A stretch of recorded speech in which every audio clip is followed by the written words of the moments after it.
Welcome to Global Morning. The death toll from flooding. Most time our politicians just bring in policies too, for sure.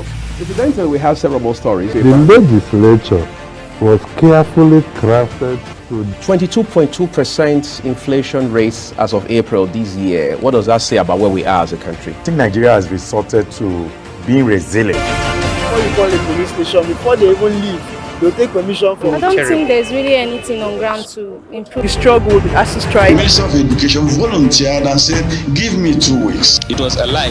The president never gave me any deadline.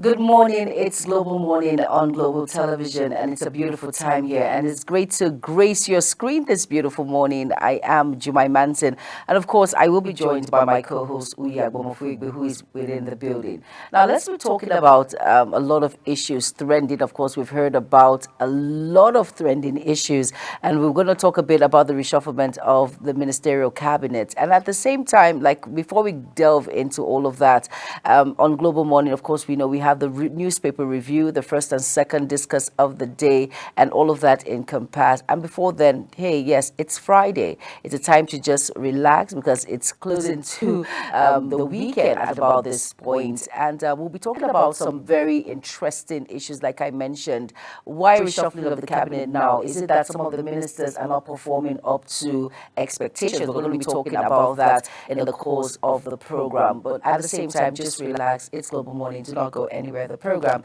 continues shortly. Stay tuned. Welcome to Global Morning. The death toll from flooding. Most time our politicians just bring in policies too, for sure. Incidentally, we have several more stories. the legislature was carefully crafted to 22.2% inflation rate as of April this year. What does that say about where we are as a country? I think Nigeria has resorted to being resilient. Before you call a police station, before they even leave, they'll take permission from. I don't think there's really anything on ground to improve. We struggled, we asked to The strike. Minister of Education volunteered and said, give me 2 weeks. It was a lie. The president never gave me any deadline.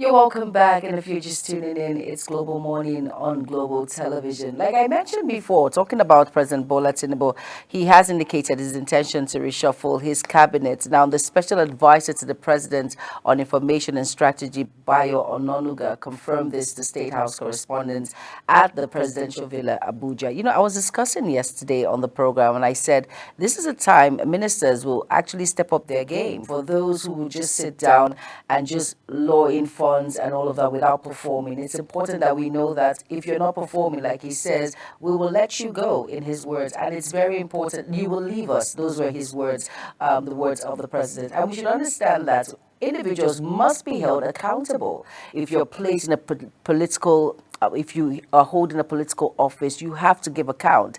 It is not just you, it has to do with the people in who you represent. It's very important that individuals should actually understand that. But unfortunately, in the country in which we find ourselves, most people do not understand that. They prefer to underperform and at the same time take as much money as they can in that particular position. But we should understand that people are now becoming aware of issues like this. It's very important that we know. And of course, let's not forget about the increment of the allowance of National Youth Corpers, which is a big deal at the moment.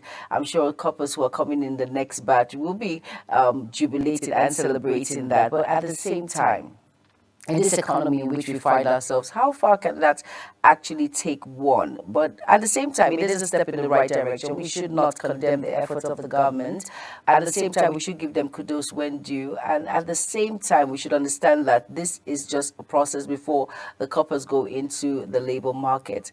And like we'll hear on Global Television, we will definitely be breaking down this particular issues that is ongoing in the country. Like I said, my co-host Uyak Mofuigbe will be joining us on the program. Like, thank God it's Friday. It's a time for you to just sit back, relax, and just wonder and just deep breath and say to yourself, hey, whatever situation is happening, we have to be patriotic. We have to move the country forward and understand that Nigeria is the only country that we have. Most people do not really understand that. They feel with all the situations that is happening in the country, that is the end. People give up hope so easily. But you must be patriotic. It's very important that once you leave outside the shores of Nigeria, you do not have this much independence out there than what you have here. So it's very important that we stay patriotic and remember, just keep hope alive. It's very important we know that.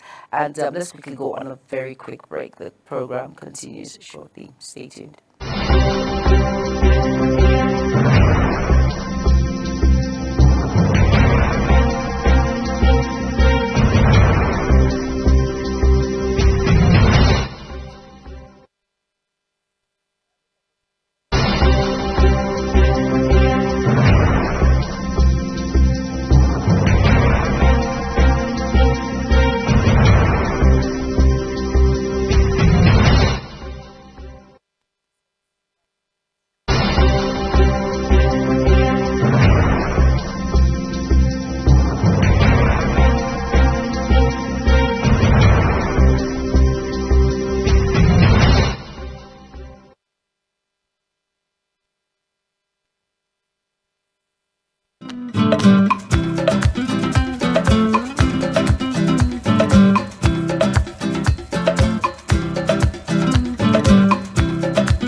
You're welcome back, and it's Global Morning on Global Television. And like I said, my co-host Agbomo Fuigbe is within the premises. He just had to get one or two very important information to bring to you this beautiful Friday morning, TGIF.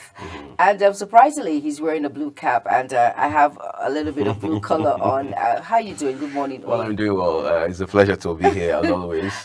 Great Friday, isn't it? Yeah, it is. Right. Well, we're just starting, so we do not know how the day will end, but hopefully it's going to be a great Friday, as always and as usual. You know, before you joined in on the program, I was talking about the cabinet being reshuffled by President Bola Ahmed Tinubu, which is very important, the ministerial cabinet. I spoke about that, and I just delved a little bit about the increment of the core members' allowance, which is good. You know, I spoke to a core member here who is with us on Global Television, and I said, "Is it good now that you're leaving in just 2 weeks? Are you going to have part of the 77,000?" And he said, "No, unfortunately, but it was supposed to start since July. July. Right. So why are you ask yourself these questions? Are they not supposed to? These particular corpers who are graduating, they're supposed to benefit from it." You know, the thing is, I have also spoken with a couple of corpers who are passing out in a few weeks. One of them here with us as well. So just on a lighter note, I met with one yesterday at a store by the corner. We got talking, and I said, "Should I share my bank details with you? Hopefully, I can get a cut of your 77,000." So we just laughed over it. But you see, that again is a concern on a level. We must use every situation as a benchmark to measure how much of progress we're making. That is, supposing we are making progress at all. The Salaries, Wages and Incomes Commission is saying one thing. The Minister of State for Labour is saying a different thing altogether, all right, within the same federal government, all right, on the same issue. So it raises very salient concerns about how we pass information, all right? The people you're talking about here are Nigerian workers and youth corpers. Yes, they are. All right, so if you want to push information out about them, it should be such that there's accuracy. All right, there must be sync across all ministries and agencies involved. with that matter. It's pretty much like the Federal Ministry of Finance is saying one thing, CBN is saying another thing. Yet in the middle of all that, the Federal Inland Revenue Service is saying yet another thing. They're on a different level on the same matter. The customs are saying another thing. It doesn't make sense. On the same issue, the same revenue-specific issue. So it just shows to you how much we can just create conflict unnecessarily about this. Exactly. I was going to mention that. Right. Really. It just shows that we're not in sync with what we're doing, and we are supposed to work together, especially all of these organizations when it has to do with issues like this, just not to cause, like you said, not to cause confusions. Like if it's backdated till July, what's stopping them from having the allowance since August? Already? And now, already, like really, they are supposed to benefit these ones that are leaving. It's just unfortunate that this is the Nigeria in which we find ourselves, and let's not forget that some individuals might sit on that money and say, no, it's not for you, it's for the next batch. But we've gotten it on media that it has been backdated since July, and here we get another issue, and then we hear another thing, and then another thing is being said. It's just unfortunate, and that's where we find ourselves. Talking about the reshufflement of the minister. Of the cabinet, the cabinet. And then, I sat down yesterday and I said to myself, why now? Is it that our President Bola Ahmed Tinubu was put under pressure because individuals were talking about it, that the cabinet, the ministers, some ministers are not working, they need to be reshuffled. Of course, we know about the Edu's case, which that ministry has been on lockdown for a while now, and there's no one there. You just wonder, why now? Is there any pressure, or what is going on? We're just talking, like just looking at it.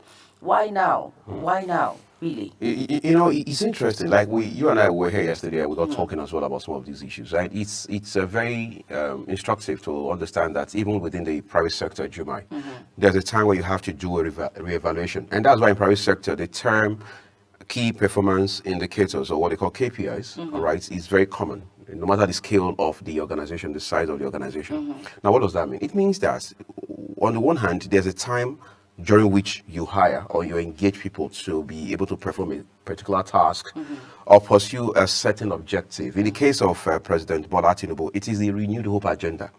He had never been secretive about it, right from the campaign period all the way into inauguration and when the government actually found a foothold and all of that. So on the 21st of August last year, when he inaugurated his cabinets, essentially made up of over 40 ministers, of course, junior and senior ministers, he did talk about how that we will have to do a review from time to time and all of that.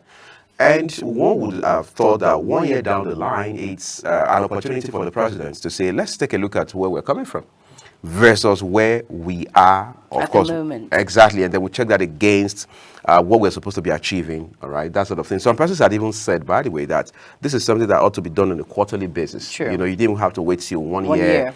But then we already have the culture of 100 days in office and what have you. Yes. That said, there's no better time for the president to take a second look at these ministers and other aides who have been appointed to drive specific goals, all right, as part of the overarching Renewed Hope agenda of the president. All right. So what does it mean? It simply means that even the president himself, being the principal of these gentlemen and ladies who work with him, already understands that there are those who are either not performing at all or underperforming, or underperforming below par. So what do you do about people like that? You'll be shocked even memos have been sent to them, maybe from the SGF, from the chief of staff, and all of that. But marked difference has not been noticed in their output. So the president must have done his own assessment. He must have met with a few persons to say, look, what do we do to optimize our output for Nigerians? Of course, just recently, the president is saying to his ministers, you need to speak more to the media. Talk to the media about what we're doing. Shy. Exactly. So what does that mean? It simply means that the president is saying we need to switch gears. All right. We need to work differently towards the same objective. So it's clear. Bayo Onanuga, the special advisor to the president on information and strategy, has said very clearly that the president will definitely reshuffle the cabinet. So it's not a matter of if, it's now an issue of when. Because he was asked, at what point will he do it before or after? Yes, and the man says there are no timelines. But the thing is, take it to the bank, the president will reshuffle his cabinet. So we understand that there is some, because the president has sneezed now, so a lot of ministers are catching cold. I like that. That's being very sarcastic. Right? No, I was trying to be diplomatic. Okay, but Another issue, when the president mentioned do not be media shy, I was wondering, why would he say do not be media shy? These individuals, are they really media shy, or they have nothing to prove to the public if they're working or not? You know, that's a two-way thing. Do not be media shy. Okay, I want to intimate individuals in the society that, okay, this is what I'm doing, we're doing this is the allocations we're making, entrepreneurship programs, we are trying to alleviate poverty in line with the Renewed Hope agenda. But at the same time, some are media shy, or quote and unquote, because they're not performing at all. Don't you think so, Uye? Okay, here's the thing, Juma. I mean, you and I work in the media, incidentally. You don't just come to the media empty-handed. There must be something you're bringing. That's what I'm saying, Uye. Right. Dr. Betta Edun, who got suspended some months ago, of course, the erstwhile Minister of Humanitarian Affairs and Disaster Management, was on a television station, of course not global television, where she was talking, and she did say that one of the things she would do with regards to expectations of her as minister in that ministry at the time will be to create 10 million jobs. What is the timeline? And ultimately, at what point will you achieve that? Is it within the first 4 years of this administration, or it is if and when President Bola Tinubu gets a second term in office that you're going to do all of that? But you see, again, that clearly showed that there was no clarity of purpose. So it was just, at best, grandstanding in front of cameras. But again, we know that is all overtaken by history. Now, come to today. 46 ministers in all, that's what we're looking at. The question is, if we're to do a critical, unbiased, if you like, dispassionate assessment of these ministers, how many of them can you really pick out and say, in the core sense and definition of the word, are performing? So, in all, the president knows better than you and I do, because he has known some of these people for a long time. He has worked with them now for 1 year and counting. All right, so he takes a very close look at the things they are doing, the kind of work they are doing, how they are contributing to the big picture and things like that. So, in the end, you can't just come to the media if you don't have things you're doing. We also understand that some of these ministers are putting pressure on agencies under them to say the DGs should do this, the DGs should do that, just so they can have something to present or to advance as their, well, as they call it, scorecard. Very but the thing is, it's not just so much about what you're bringing to the media too, because the media can be tricky. All right, but it is about what you've done that we can see right on the ground, that is tangible, that is measurable. People keep highlighting Dr. Olubumitun Jojo. People keep talking about him. People keep talking about people like Festus Kayamo, SAN, Minister of Aviation and Aerospace Development and all of that. But why aren't we having the same conversation about other people who are in this cabinet? All right, so it just simply shows that there's definitely a case of people who are not performing at all, or those who are underperforming. But whatever the case may be, the president will do two things going forward, and that could happen in a matter of days or the next few weeks. Some will be shown the way out, or to use the president's term that I so love, they will have to leave us, while others will be moved to other ministries, because you must rejig your cabinet at some point. Which is very true and very important. But at the same time, do you think some of these ministers are not performing because they do not have clarity of purpose? Like when you mentioned Betta Adu, for instance, creating 10 million jobs, really, that's not your area of forte. You're supposed to alleviate poverty, give arms to, give palliatives to IDPs and all of that, entrepreneurship programs, all of these things. But for you to create 10 million jobs, that's a lot. Are you kidding me right now? Do you think some of these ministers, they do not understand clarity of purpose, or why they are in that ministry? Talking about that. I'll talk to you about something real quick. You see, the thing is, most times what you have is there's so much of political patronage. There are people who are just going to be ministers, from what I know, since 1999, just because they are members of the political party, that is the ruling party at the time. There are those who will just be ministers because they worked for the party. So we need to compensate the boys. And then there are those who feel, as a president, not just President Tinubu, it has happened over the course of history, that you owe allegiance because you were friends in high school, you attended the same university, you were there same with me class. throughout my campaign. Yes, you were my trusted ally. You believed in me when Juma and Uyi didn't see anything good in me.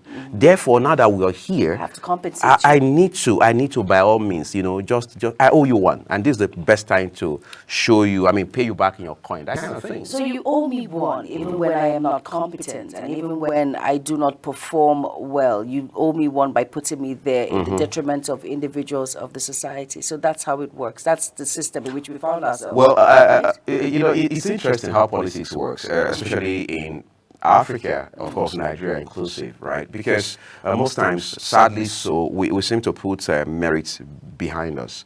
But in fairness to President Tinubu, I didn't know that. I remember clearly that when he just started announcing appointments, and of course names were being sent to the Senate for screening, a lot of persons, even those who were in the opposition at the time, did say that President Tinubu was putting merit first.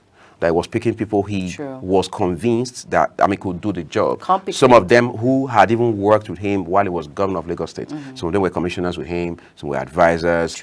Some consulted for the government at the time between 1999 and 2007 and all of that.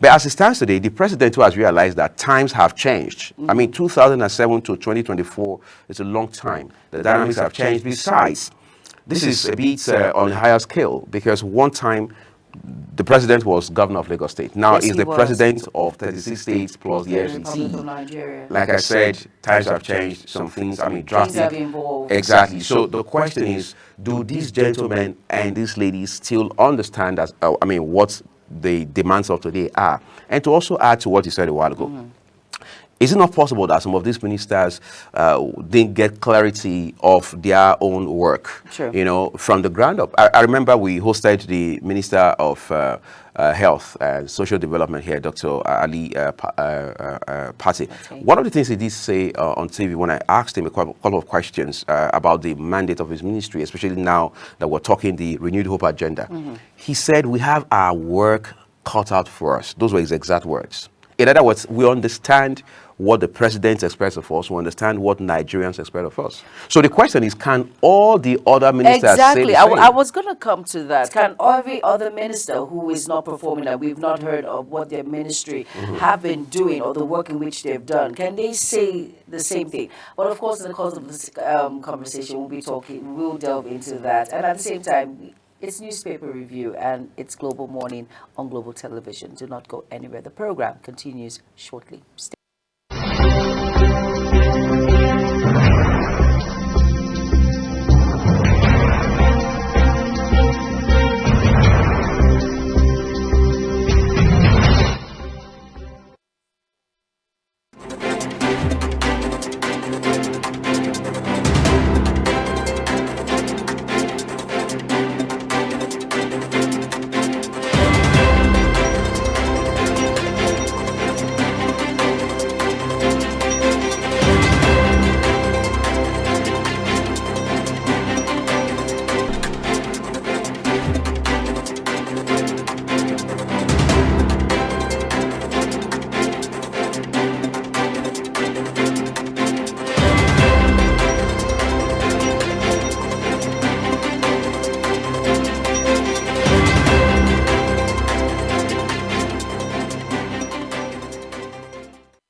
You're welcome back, and it's time for newspaper review. And how are you doing again? Well, I'm doing great. At least I should respond to that just after the short break.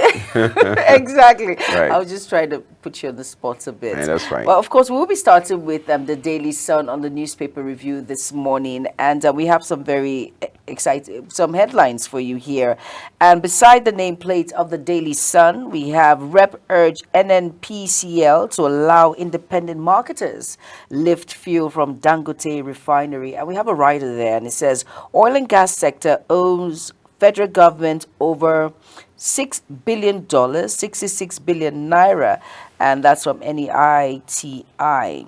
And below the caption, the nameplate of the Daily Sun, it says, "Stop arresting people protesting election fraud. Obia Ghana tells military." And the Star story there says, Jonathan Sanusi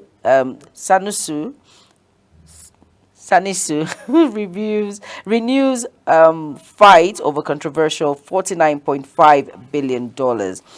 And here it says 84% depositors of defunct Heritage Bank settled. NDIC, that's good news, of course. Now, Otedola raises stake in FBN Holding with additional 16 billion naira share purchase. Hardship, and federal government disburses 24.7 billion naira to over 991,261 households. Heads roll in prison over Bob Brisky, and that is all on the Daily Sun. Let's just talk about a few stories on this. It says here, Otedola, here it says 84 depositors of defunct Heritage Bank settled. At least we do not get that. Some people will tell you, I have friends who, back in the day, that their monies went along with the banks, but now there's a new regulator and regulation that helps people get their monies back, which is good news, which is really, really good. It is. For a bank that has been liquidated, like the defunct Heritage Bank, it's only normal that depositors should get their monies back. But then there's a cap. I understand there's a cap of 5 million. So the first line of depositors who are settled are those who have less than 5 million. All right, we've seen that happen, and the speed at which the process also commenced is commendable, is impressive. All right, it is because the Nigerian Deposit Insurance Corporation has the mandate to ensure that if a bank goes under, as they say, depositors do not lose money, unlike what we used to have when a bank folds up and everybody loses money. Back in the day. All right, and it becomes an issue of trust, and then CBN begins to run helter-skelter. But very true. With all the reforms we have seen in the banking sector, particularly since 2004 till date, we realize that the game has changed very radically. Oh, yes, it has. But there's also the story there. I think that's a big story that talks about Emir Sanusi and former President Goodluck Jonathan renewing their fights. The Emir wrote a book which just got launched yesterday here in Abuja. And it happens that former President Dr. Goodluck Ebele Jonathan was in attendance, special guest and all of that. One of the things that the Emir said in his book is that he was fired because he made revelations about certain monies that the NNPCL, or the NNPC as we knew it then, had not remitted to the Federation accounts. Excuse me. And now, Dr. Goodluck Jonathan says that you were not fired, you were suspended. All right? And then he goes ahead to say that he also is not convinced, now this is the former president talking, that he's not convinced that that amount of money was ever missing during his government, because he said there were conflicting figures. True. At one point it was 49 point something billion, later it was 30 billion, it was 20 billion, until eventually they were now hearing something in the range of 1.49 billion that had not been remitted and all that. And as such, he doesn't believe. I also recall, quite frankly, some years ago, when he was still president, he did say that if that amount of money had been missing from the coffers of Nigeria, whether it was through NNPC or the CBN or Ministry of Finance, that the United States of America would have known about it. Just yesterday, he mentioned along that same line that if that amount of money had not been accounted for, governments won't be able to pay salaries. So there has always been this back and forth. Of course, His Royal Highness the Emir has never been divorced from controversies. I remember there was a time he also delivered a paper at a private university in Benin, Benedion University, Kada in Edo States, where he did talk about, as part of his paper presentation, of course, this was purely academic, and he mentioned that at least 50% of our recurrent expenditure was going into funding the National Assembly and legislators, both senators and members of the House of Representatives. That became a problem. Senators were inviting him back and forth. Of course, he was the CBN governor at the time, to come and explain. And then you had Dr. Olusegun Agaga, who was Minister of Trade and Investment, who was also invited to come and explain. But what I do remember that he said at that time to senators was that, because they were pressing him to apologize. And he said apology was not the problem. That he only delivered a paper that was based on empirical evidence, driven by pure research, and it was totally academic. and all of that. So I'm saying that to say that, yes, there has been a background to this whole conversation. Of course, we understand the controversies that also came up when he was about to his coronation, to become the emir. And then, of course, how that the former president, in the heat of campaign for second term in office in 2015, also had to visit him in Kano, right in his palace and all of that. But you see, like I always tell people, and I had this conversation with my wife over the weekend, I said politicians and politically exposed people are friends in the final analysis. Very true. They can always have their differences and come to the public and grandstand, but ultimately they are friends. Because yesterday, and this is the part I really like, the emir goes to the former president, shakes hands with him, and he says, "My boss."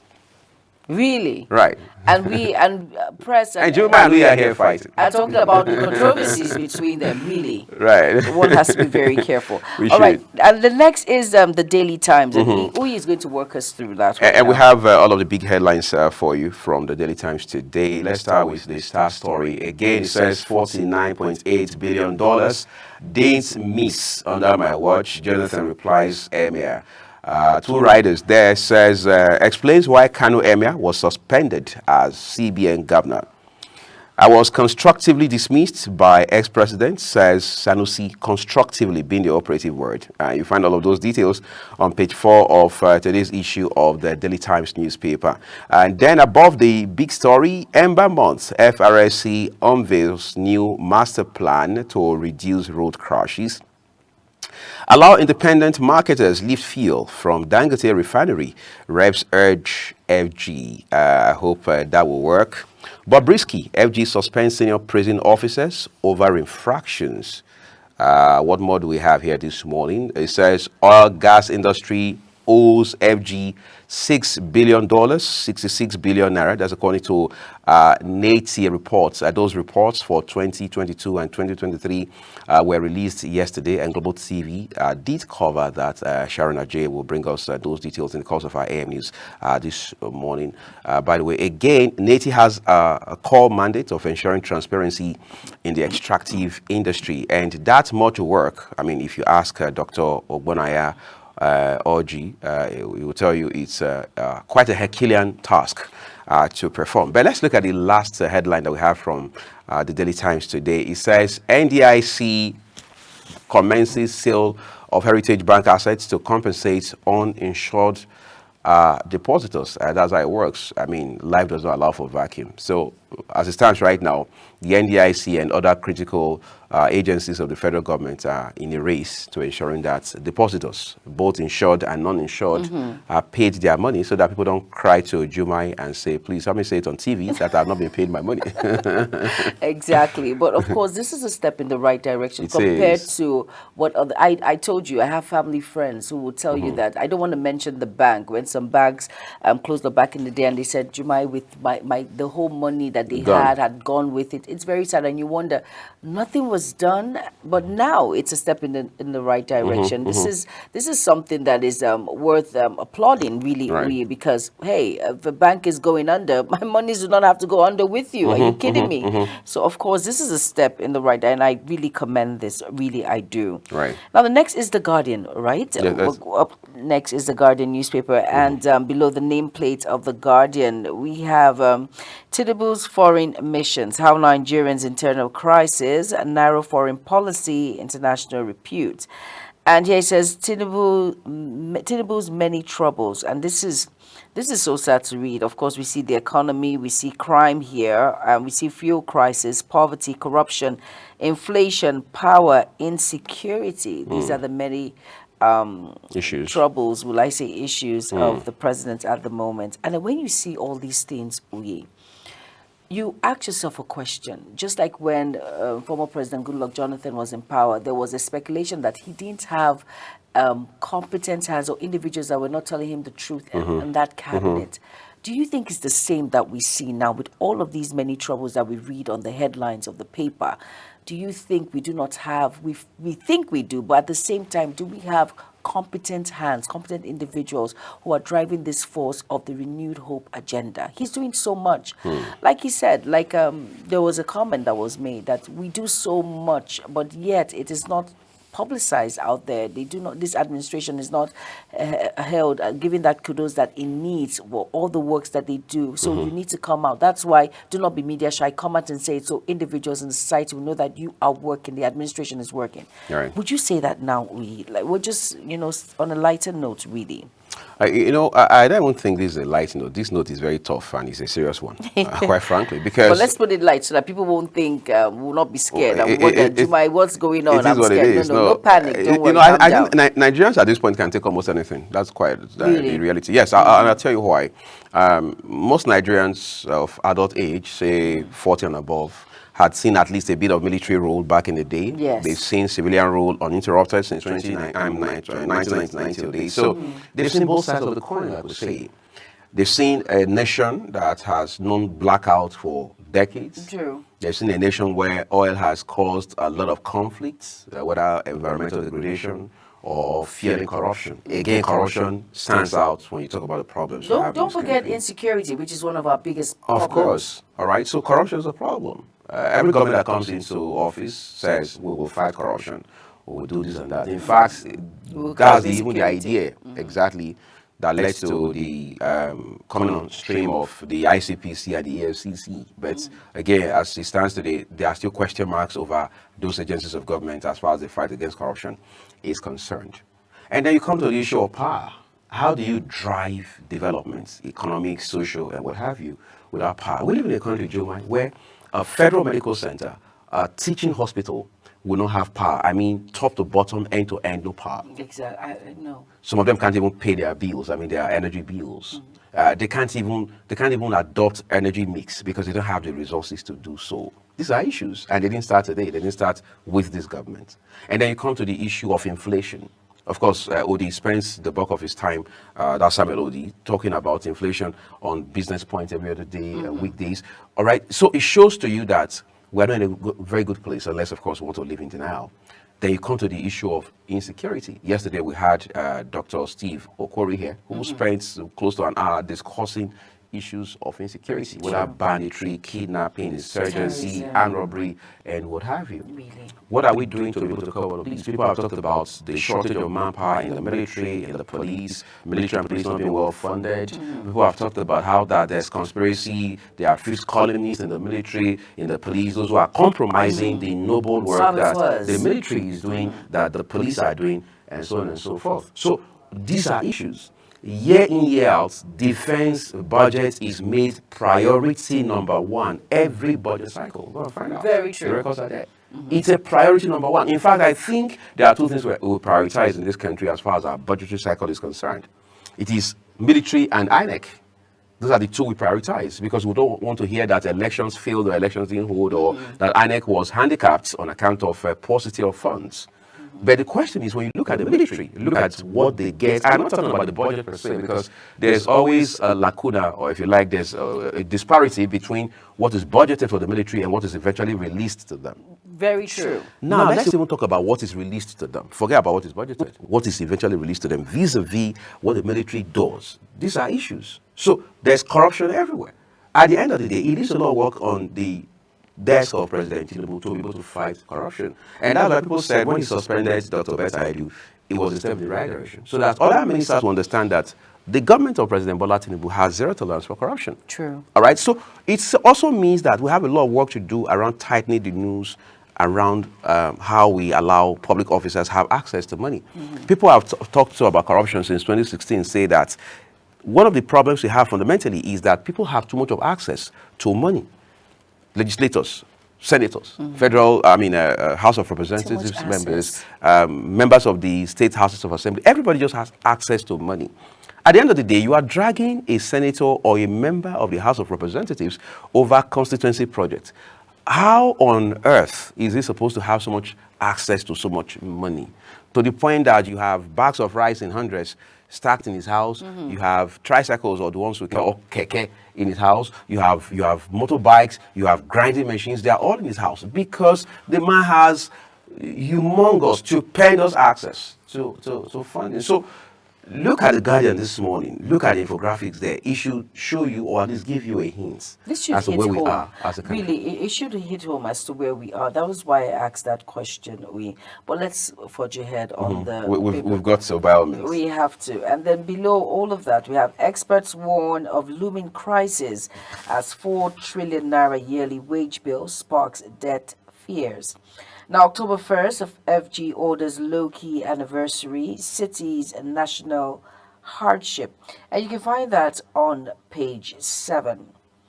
And here it says, reps push for independent candidacy ahead of 2027 poll. And you can read that information on page 3. Jonathan debunks disappearance of $49.8 billion during his tenure.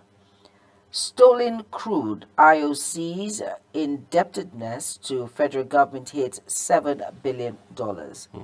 And here it says Ohaneze flays Southeast Governor over Kanu's continued detention.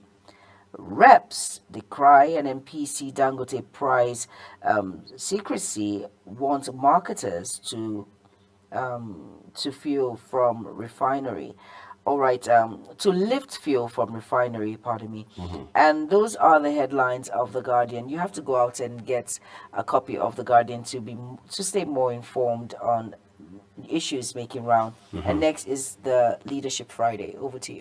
All right, let's take a look at the Leadership Friday for you. Above the name mast, first off, says 5 to die by hanging for offer robbery. That's offer bank robbery. 5 to die by hanging for offer bank robbery. That's Leadership Friday. You find all of those details on page 10 of the paper today. All right, there are several more headlines we have on the front page of the paper today. I will back shortly with more of them for you. Do stay with us, everyone.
Thank you, everyone, for staying with us. Just a while ago, we're looking at the Friday leadership for you. One of the headlines there says 5 to die by hanging of bank robbery. Those details are on page 10 for you. Recall that robbery took place several years ago when we still had former Senate President talking about Saraki in office at that time. Became controversial around him as well, but today we understand that justice has been served.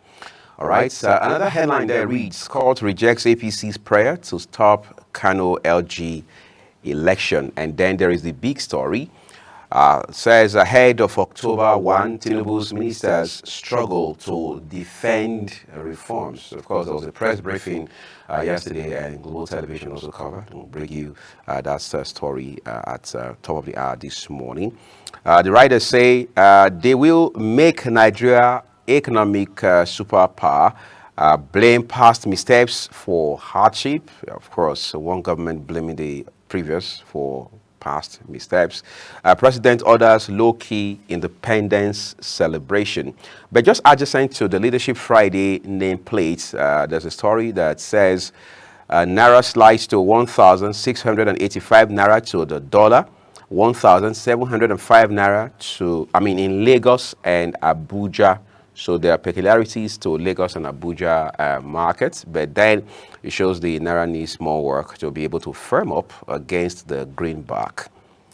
All right, UNGA 79, Nigeria secures $600K aid for flood relief orders. We understand Vice President Kashim Shettima, on behalf of the Nigerian government, had secured that with the Bill and Melinda Gates Foundation. In the Azaya, Niger government task youths on moral values. You find those details on page 7 of the Friday, the Leadership Friday. So get a copy of it and read the details for yourself as we move on to the next paper. Yes, and the next paper is the Nigerian Tribune. And above the nameplate, it says oil gas industry owes federal government $6 billion, 66 billion naira, NETTI report. And of course, the writer there says EFCC orders transfer of 1 billion naira recovered funds into Federation accounts. Senate moves to end $9 billion loss to illegal mining. And close to that story there, we have Bobrisky. Federal government suspends senior prison officials, and you can find that on page 25 of the Nigerian Tribune. And below the nameplate, we have here, Oyo records 130 suspected cases of cholera in 6 local government areas. You can find that on page 4. Rate of migration affecting health sector, Obasanjo laments, still on page 25. Tinubu reappoints Chinoko CMD DG, that you'll find on page 4. Now the big story, the star story that says, what Southwest Development Commission will achieve. Senators, that's on page 30, and the writer there says, as Senate passes bill, awaits reps concurrence, page 23 there. And here on the Nigerian Tribune, FG to toll Lagos-Ibadan Expressway, second Niger Bridge, others. And Edo NEC presents certificates of return to Okpebolo deputy. I will be servant to my people. Governor-elect on page 8, you find that story there. Court sentences 5 to death by hanging 6 years after Offa bank robbery. Unfortunate incident there. You see, that's the crime does not pay. Right. And that is it there on the Nigerian Tribune. Just go out and get a copy to be well informed on these issues. Well, we have to take a break on the papers. We will continue with some other papers making rounds. After the news. After the news, we have the AM News next. Let's not go anywhere. Stick around.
Morning is your ultimate destination for engaging political and economic matters. I am Uyi Agmofwebe.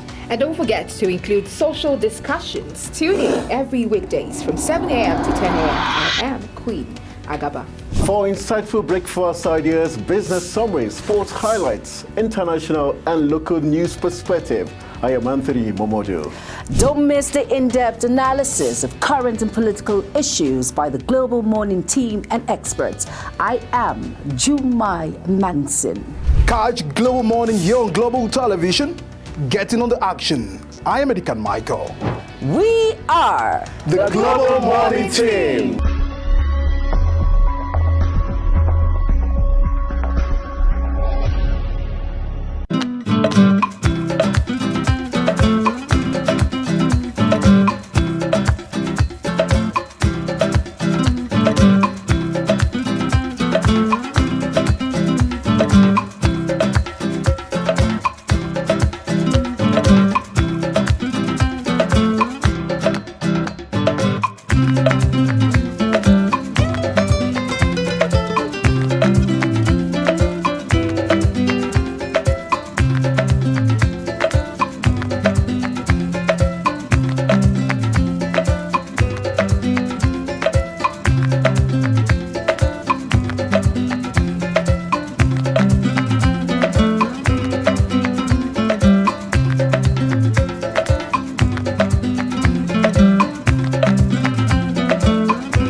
Hello and welcome to all our viewers in Nigeria and around the world to AM News on Global Television. Coming to you live from the nation's capital, Abuja, I am Jumai Manson. A quick reminder that Global Television is on DSTV channel 365 and free to air on Nicomsat. Now the news in full. President Bola Tinubu has hosted Edo State Governor-elect Senator Monday Okpebholo of the Presidential Villa at the Presidential Villa, Abuja. Okpebholo was accompanied by the chairman of the ruling All Progressive Congress, National Chairman Abdullahi Ganduje, and some of the governors elected on the platform of the party. Only God can confer power. Man can make all the effort. If God chooses not to crown it, it will be in vain. So politicians campaign in vain unless God campaign for you. And I think that is our case. And I am excited not to live for the fact that we have reclaimed Edo State, almost in the same manner that we reclaimed it for PDP in 2007, before Obaseki took it away back from us. My joy is the fact that Edo people will now have a governor that they can hug, they can touch, they can feel, and a governor that will open the doors. Among the governors on the entourage were the chairman of All Progressive Governors Forum and Imo State Governor Hope Uzodinma, Senator representing Edo North Senatorial District Adam Shomole, and the Deputy Governor of Edo State Philip Shaibu, amongst others. The Independent National Electoral Commission INEC had declared Okpebholo of the APC winner of last Saturday's governorship election in Edo State.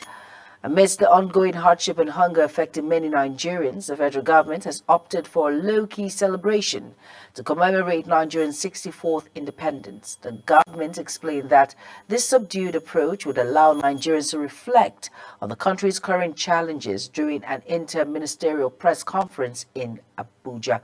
Queen Agaba tells us more. The secretary to the government of the Federation, George Akume, urged Nigerians to reflect on the nation's achievements as more measures are being put in place to address hardship. Let me assure you that this administration shall remain committed to its promise of working sacrificially to deliver the dividends of democracy to every Nigerian citizen. Speaking on the efforts of the federal government in addressing economic hardship in the country, the Minister of Information and National Orientation, Mohammed Idris, noted that the federal government has made significant strides in assisting the vulnerable, including providing student and business loans, as well as introducing CNG buses to alleviate transport costs. Other ministers also highlighted key achievements in their various ministries, particularly in fuel supply, food security, and transportation. We have engaged with the private sectors in over 63 routes, and the idea is for them to bring in funds, construct this route, work with the Infrastructure and Concession Commission and the Ministry of Works to tow this route. We have started with the Kefi-Makurdi route that is completed. As the nation marks its 64th independence anniversary, the focus remains on unity, resilience, and hope for a better future. For Global Television, Queen Agaba reporting. In the meantime, as Nigeria approaches its 64th Independence Day, the federal government has lauded the country's 25th years of uninterrupted democracy, calling it a testament to the will of the Nigerian people to sustain freedom and liberty for future generations.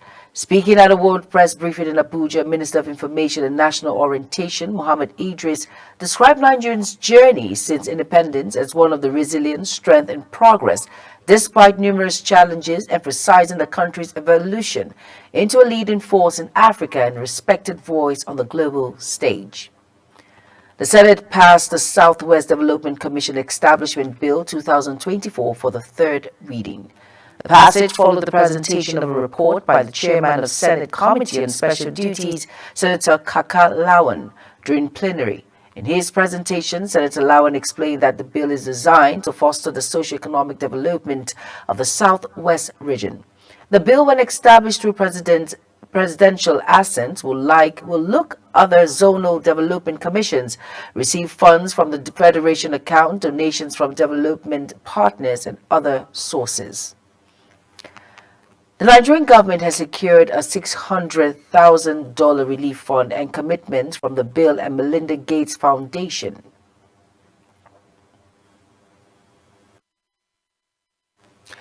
The donation was announced when Vice President Kashim Shettima met with the Bill and Melinda Gates Foundation led by its head of Global Development Program, Dr. Christopher Elias, on the sidelines of the 79th United Nations General Assembly in New York. Senior Special Assistant to the Vice President of Media and Communications, Stanley Wocha, revealed in a statement that the relief fund is to hasten relief efforts for victims of the devastating floods as well as health and agricultural sector reforms. President Bola Tinubu has hosted Edo State Governor-elect Senator Monday Okpebholo at the Presidential Villa, Abuja. Okpebholo was accompanied by the chairman of the ruling All Progressive Congress, National Chairman Abdullahi Ganduje, and some of the governors-elect on the platform of the party. Let's quickly go on a very quick break. The AM News continues shortly. Stay tuned.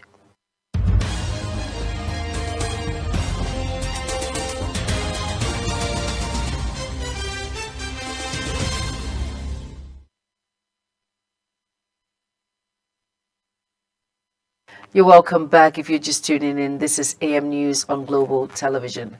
President Bola Tinubu has indicated his intention to reshuffle his cabinet. Special advisor to the President on Information and Strategy, Bayo Ononuga, confirmed this to State House correspondent, Presidential Villa, Abuja. Queen Agaba completes the report.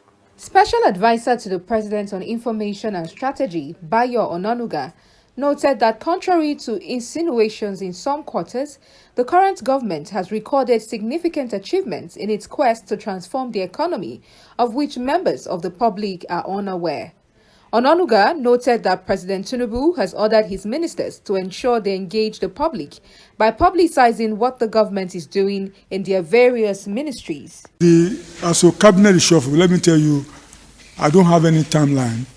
The president has expressed his desire to reshuffle his cabinet, and he will do it. I don't know whether he wants to do it before October 1, but he will surely do it.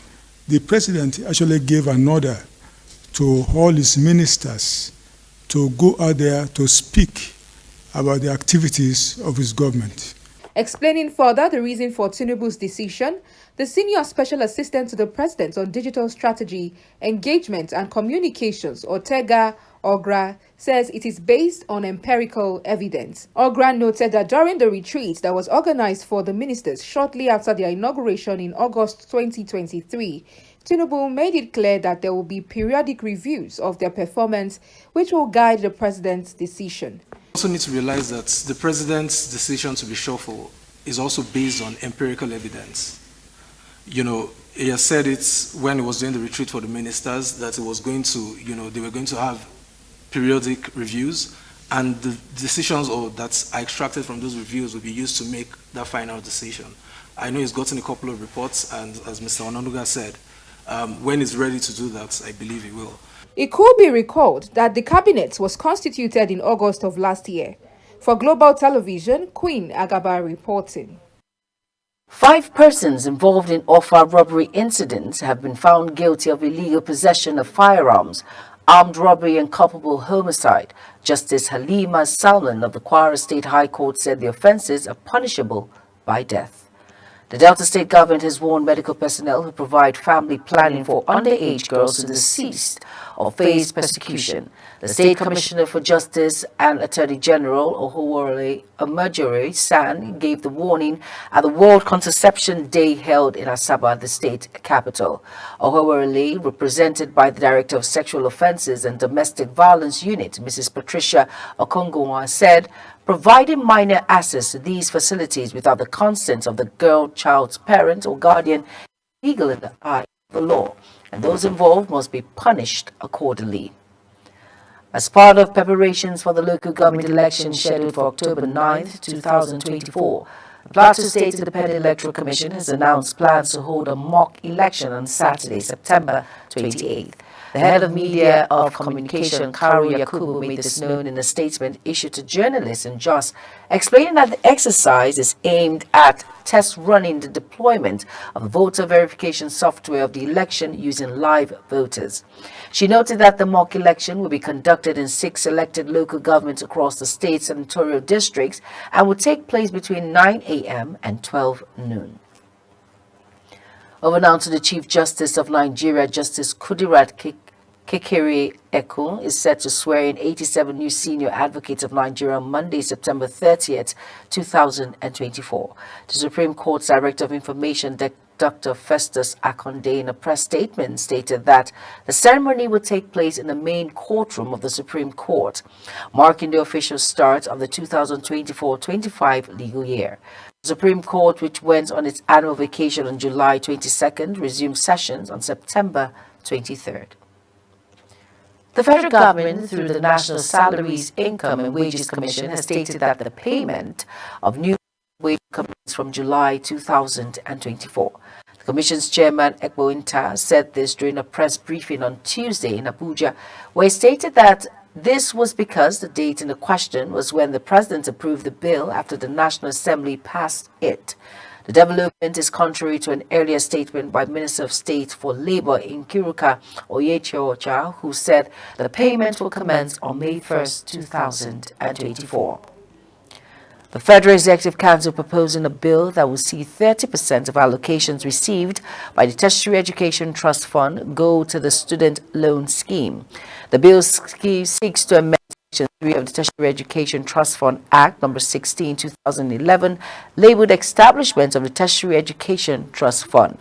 The Special Advisor to the President on Information and Strategy, Bayo Ononuga, revealed this briefing State House correspondent at the Aso Rock Villa, Abuja. Ononuga says this former part of the Omnibus Economic Stabilization Bill 2024 was considered and approved at the Council meeting for onward transmission to the National Assembly. In a different development, the Federal Executive Council is proposing an amendment to the National Identity Management Commission to allow foreigners living in the country to be issued the National Identification Number. The Council also proposed the Economy Stabilization Bill to pave the way for the taxing of foreigners living and working in Nigeria. The two proposed legislations are aimed to expand the scope of registrable persons to include foreign individuals with taxable presence or taxable source of income in Nigeria and make provisions for the mandatory use of national identification number for transactions which are relevant for tax administration and for related matters. Imo State Independent Electoral Commission has issued certificates of return to the 27 elected local government chairmen. Chairman of the Commission, Charles Ejogu, says the event is in line with the Electoral Act. Imo State correspondent Amarachi Ibe completes the story. This is Imo State Independent Electoral Commission, ISEC, in Owerri, capital of the state. The Commission's office is filled to the brim as politicians and well-wishers come in their numbers to witness the collection of certificates of return by the elected 27 local government chairmen across the state. The Commission will formally hand over certificates of return to the Council chairman.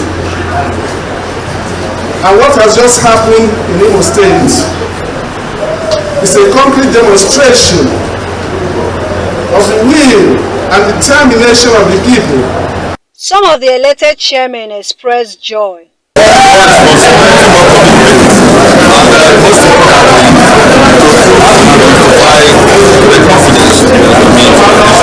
are the expectations for the more work, more responsibility, more commitment, and most importantly, to prove and justify the confidence to be. Political analyst says the occasion is in line with relevant provisions of the law.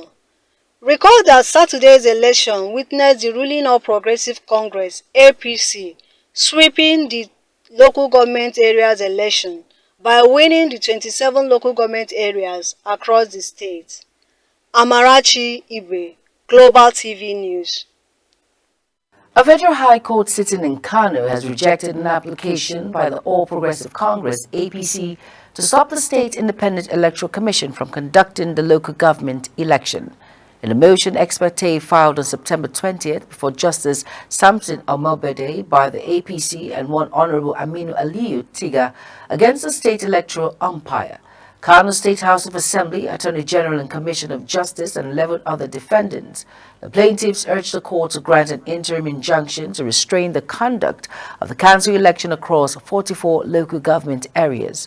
The plaintiffs also sought the leave of the court for the interim injunction, directing all parties to maintain status quo and for the electoral body particularly to stay further actions regarding the preparation for the conduct of the poll in Kano, pending the hearing and determination of the motion on notice. As part of efforts to sanitize the drug distribution channel in Lagos State, pharmacists have urged Governor Babajide Sanwo-Olu to replicate the coordinated wholesale center established in Kano State to help combat the issue of fake drugs. The pharmacists, under the aegis of the Pharmaceutical Society of Nigeria Lagos State Chapter, believe that setting up such a center in Lagos will address the challenges of drug abuse and the sale of counterfeit and expired medications. Speaking at an event in Lagos to commemorate the 2024 World Pharmacists Day, the pharmacists highlighted the need for such a center in the state. You're watching AM News on Global Television, coming to you live from the nation's capital, Abuja. When AM News returns, President Tinubu calls for local processing of Africa's raw material. Details of these and more after this break. Please stay with us.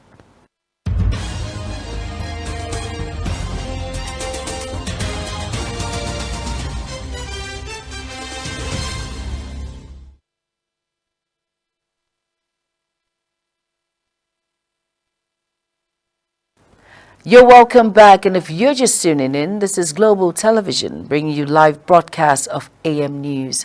Thank you for staying with us.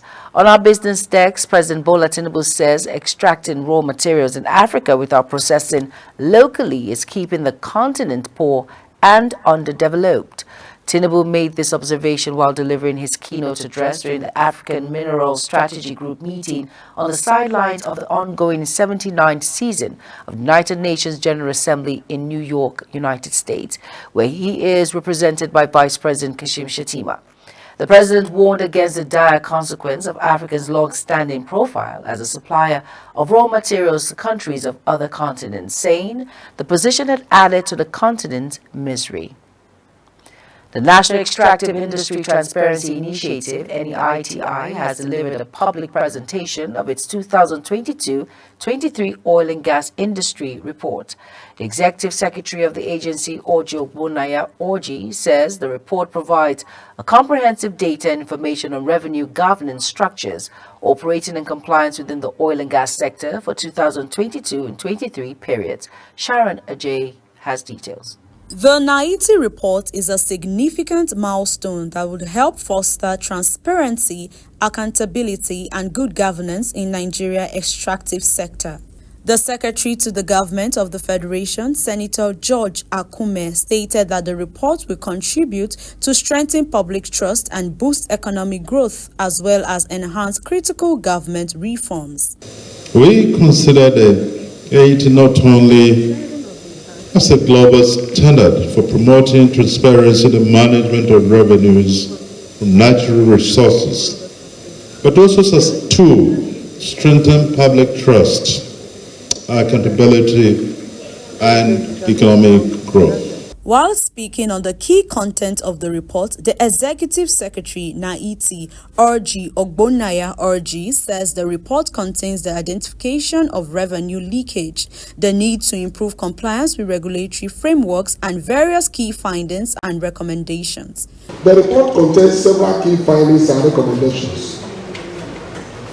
Many of them lie on recommendations on revenue leakages and what needs to be done, the need for improved compliance with regulatory frameworks and suggestions for increasing transparency in the operations. The Chairman House Committee of Petroleum Downstream, Ikenga Ugo Chinyere, applauds this year's attendance of key stakeholders and the increased determination in ensuring the NAITI report is implemented. This year presentation is interesting to me because key stakeholders who are relevant in the implementation we are here today, especially the EFCC, which is helping NAITI in recovery, which I'm fully aware. Just like he said, ₦1 billion was also signed off yesterday as part of remittance. To be increased determination to ensure that the reports that comes out from NAITI presentation is implemented. Stakeholders were urged to use the information contained as a tool for civil engagement, construction dialogue, and meaningful debate. Sharon Ajay reporting for Global TV News. Thank you, Sharon, for that report. Now, Vice President Kashim Shettima has welcomed ExxonMobil proposed $10 billion investment in Nigeria's deep water oil operations.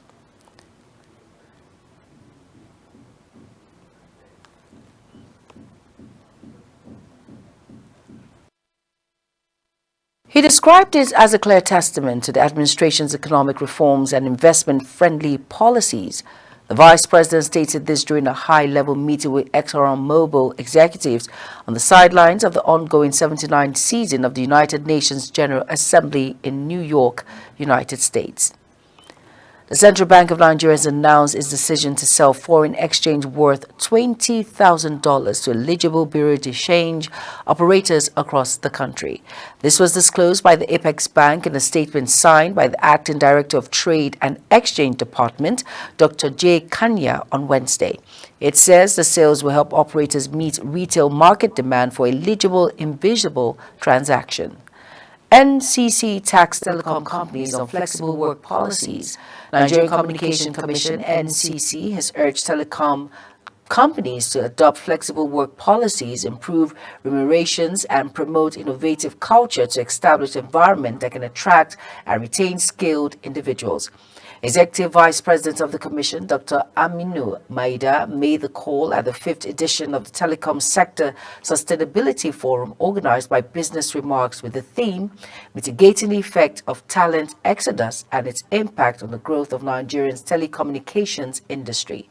Maida spoke against the backdrop of the mass exit and talent from Nigeria to other countries, emphasizing that talent is the lifeblood of innovation and development, describing loss of skilled professionals as a major setback for the telecoms industry. On our foreign scene, at least 46 people, including 37 children, drowned while celebrating a Hindu festival in eastern India, a local government official told AFP. The 46 drowned in separate incidents in Bihar state while ritually bathing in rivers and ponds swollen by recent flooding, an official from the Bihar Disaster Management Department, DMD, told AFP. People ignored danger water levels in rivers as well as ponds while bathing to celebrate their festival, said the official, who requested anonymity as he was not authorized to speak to the media. Authorities were working to recover 3 other bodies, the official said. The world's richest person, Elon Musk, has hit back after being invited to United Kingdom Government International Investment Summit. He was reportedly not invited due to his social media post during last month's riot. Musk was invited to last year's event but did not attend. However, he took a steering role in November AI Summit, including a fireside chat with then Prime Minister Rishi Sunak. A Hong Kong court has jailed 2 journalists who led a pro-democracy newspaper after they were found guilty in a landmark sedition case last month. Sheng Hekun and Patrick Lim, editors at the now-defunct Stand News media outlet, had published articles about the crackdown on civil liberties in the city under China. Chung was sentenced to 21 months, while Lim was given 11 months but was released on medical grounds. The publisher behind Stand News, Best Pencil, have been fined Hong Kong dollar. It is the first sedition case against journalists in Hong Kong since the tertiary handover from Britain to China in 1997. In sports, Liverpool have reportedly shown interest in one of the Real Madrid's brightest stars, Rodrygo, and are preparing to substantial offer to secure the Brazilian forward signature. Rodrygo, the 23-year-old rising talent at Real Madrid, could be facing his final month at the Santiago Bernabeu if the Premier League offers pave tempting enough for both him and the Spanish club. Liverpool are among the leading contenders to sign the Brazilian attacker and are reportedly willing to table a bid in the region of 100 million euros. And as we end the news, let's take a quick look at our top stories again. Brought to you that President Tinubu has directed low-key 64th Independence commemoration. In business, ExxonMobil has proposed 10 billion investment in Nigeria. The Central Bank of Nigeria has approved forex sale to BDCs at 1,590 naira to the dollar. On our foreign scene, Hong Kong court has jailed 2 journalists. And finally, on sports, we brought to you that Liverpool reportedly interested in Redrago. And that's it on AM News. And it came to you live from Nigeria's capital, Abuja. Remember, we are on DSTV channel 365, Star Times channel 276, and free to air on Nicomsat. Kindly follow us across all social media platforms by using a Global TV NG under the handles now showing on your screen. I am Jumai Manson. Good morning.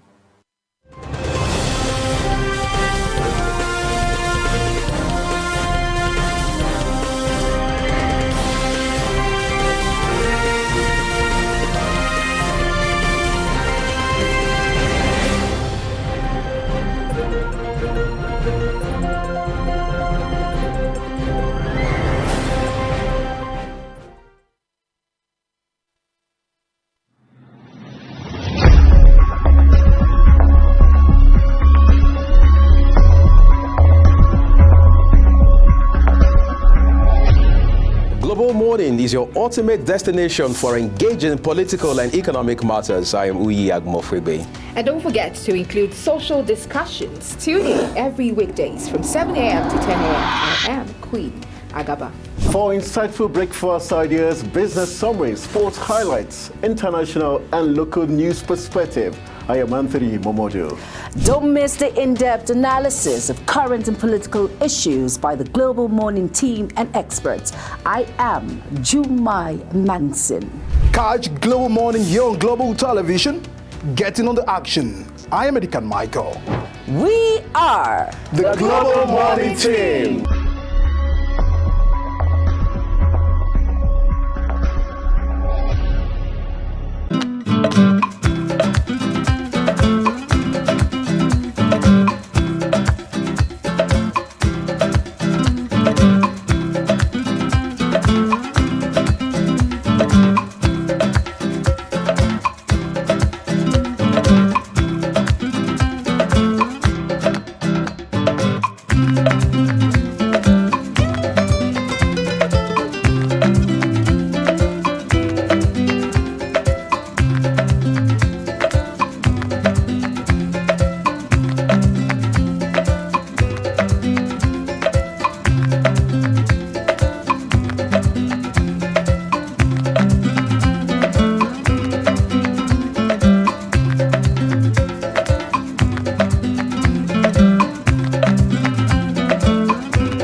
Global Morning is your ultimate destination for engaging political and economic matters. I am Uyi Agmofwebe.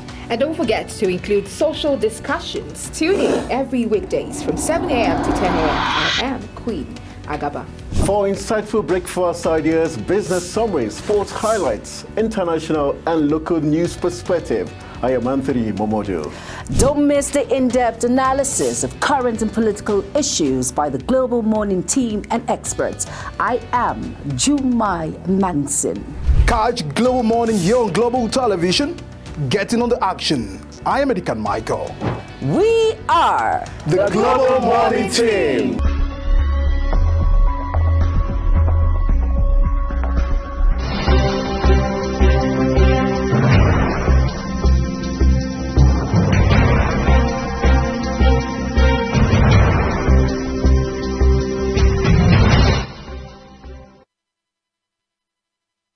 All right, it's good to have you back on the program. Let's take you to the second half of the newspaper review this morning, and that will begin with the Daily Trust. For you, we start with the big story. Here it says, flood displaces 82 communities in Nigeria. That's on the front page of the Daily Trust. 4 riders there. We used canoes to evacuate our families. 19 LGAs affected this year. That's according to SEMA DG. Situation worrisome. Council chair. 4 LGAs cut off in Borno. Juma and I were just chit-chatting behind the cameras a while ago about the impact of flooding, particularly in the north. And we're talking about how that, to even think this also impacts Niger State. Yes, it does. Right? It's very worrisome, more Yes, than what we have seen in recent times. But let's also take a look at headlines just immediately below the name mast. FG suspends prisons officers over Bobrisky allegation. By the way, a lawyer will be joining us to discuss this issue on the program. A hardship. Tinubu orders low-key 64th independence celebration. Jonathan counters Emir Sanusi, says Nigeria did not lose $49.8 billion under his watch. So the two gentlemen are still having that conversation almost a decade down the line. 15 million Amajiri out-of-school children roaming Nigeria's streets. That's credited to the federal government. Cholera kills 11 in Ebonyi. Tour operators suspend registration for 2025 Hajj. Offer bank robberies to die by hanging after 6-year trial. All right, that's all we have for you from the Daily Trust today. Next will be the Punch newspaper. And on the Punch newspaper, above the nameplate of the Punch, we have here, it says, why my administration suspended Sanusi, that's Jonathan, former President Goodluck Jonathan. And next it says, oil companies owe government over $6 billion. That's from NETTI. Federal government probing bandits sponsors. That's from Defense Headquarters, and you can find that read on page 55 of the Punch. And below the nameplate and the star story. Before we get to the star story, there says Oshomole congratulates Okpebholo, wants Obaseki probed. And you can find that on page 43 of the Punch newspaper. Below the caption and the star story says 70,000 naira minimum wage. Federal government begins payment. Salaries rise to 4 trillion naira. And the writer there says 1,236,824 federal workers to earn 334.9 billion naira monthly. That's from NLC, TUC, Loud Federal Government. And an unfortunate incident on the Punch. It says 21 children killed in Kenyan school fire buried. Unfortunate incident that happened in Kenya, a fire outbreak in a school that killed 21 children. A few weeks ago. An unfortunate It was a fire incident. Outbreak at night. It was in a boarding school. And you could see how parents and loved ones were traumatized by this. Of course, it's very traumatizing. It's very sad. We hope their souls rest in perfect peace. Right. Unfortunate incident. You can find that read on page 29 of the Punch newspaper.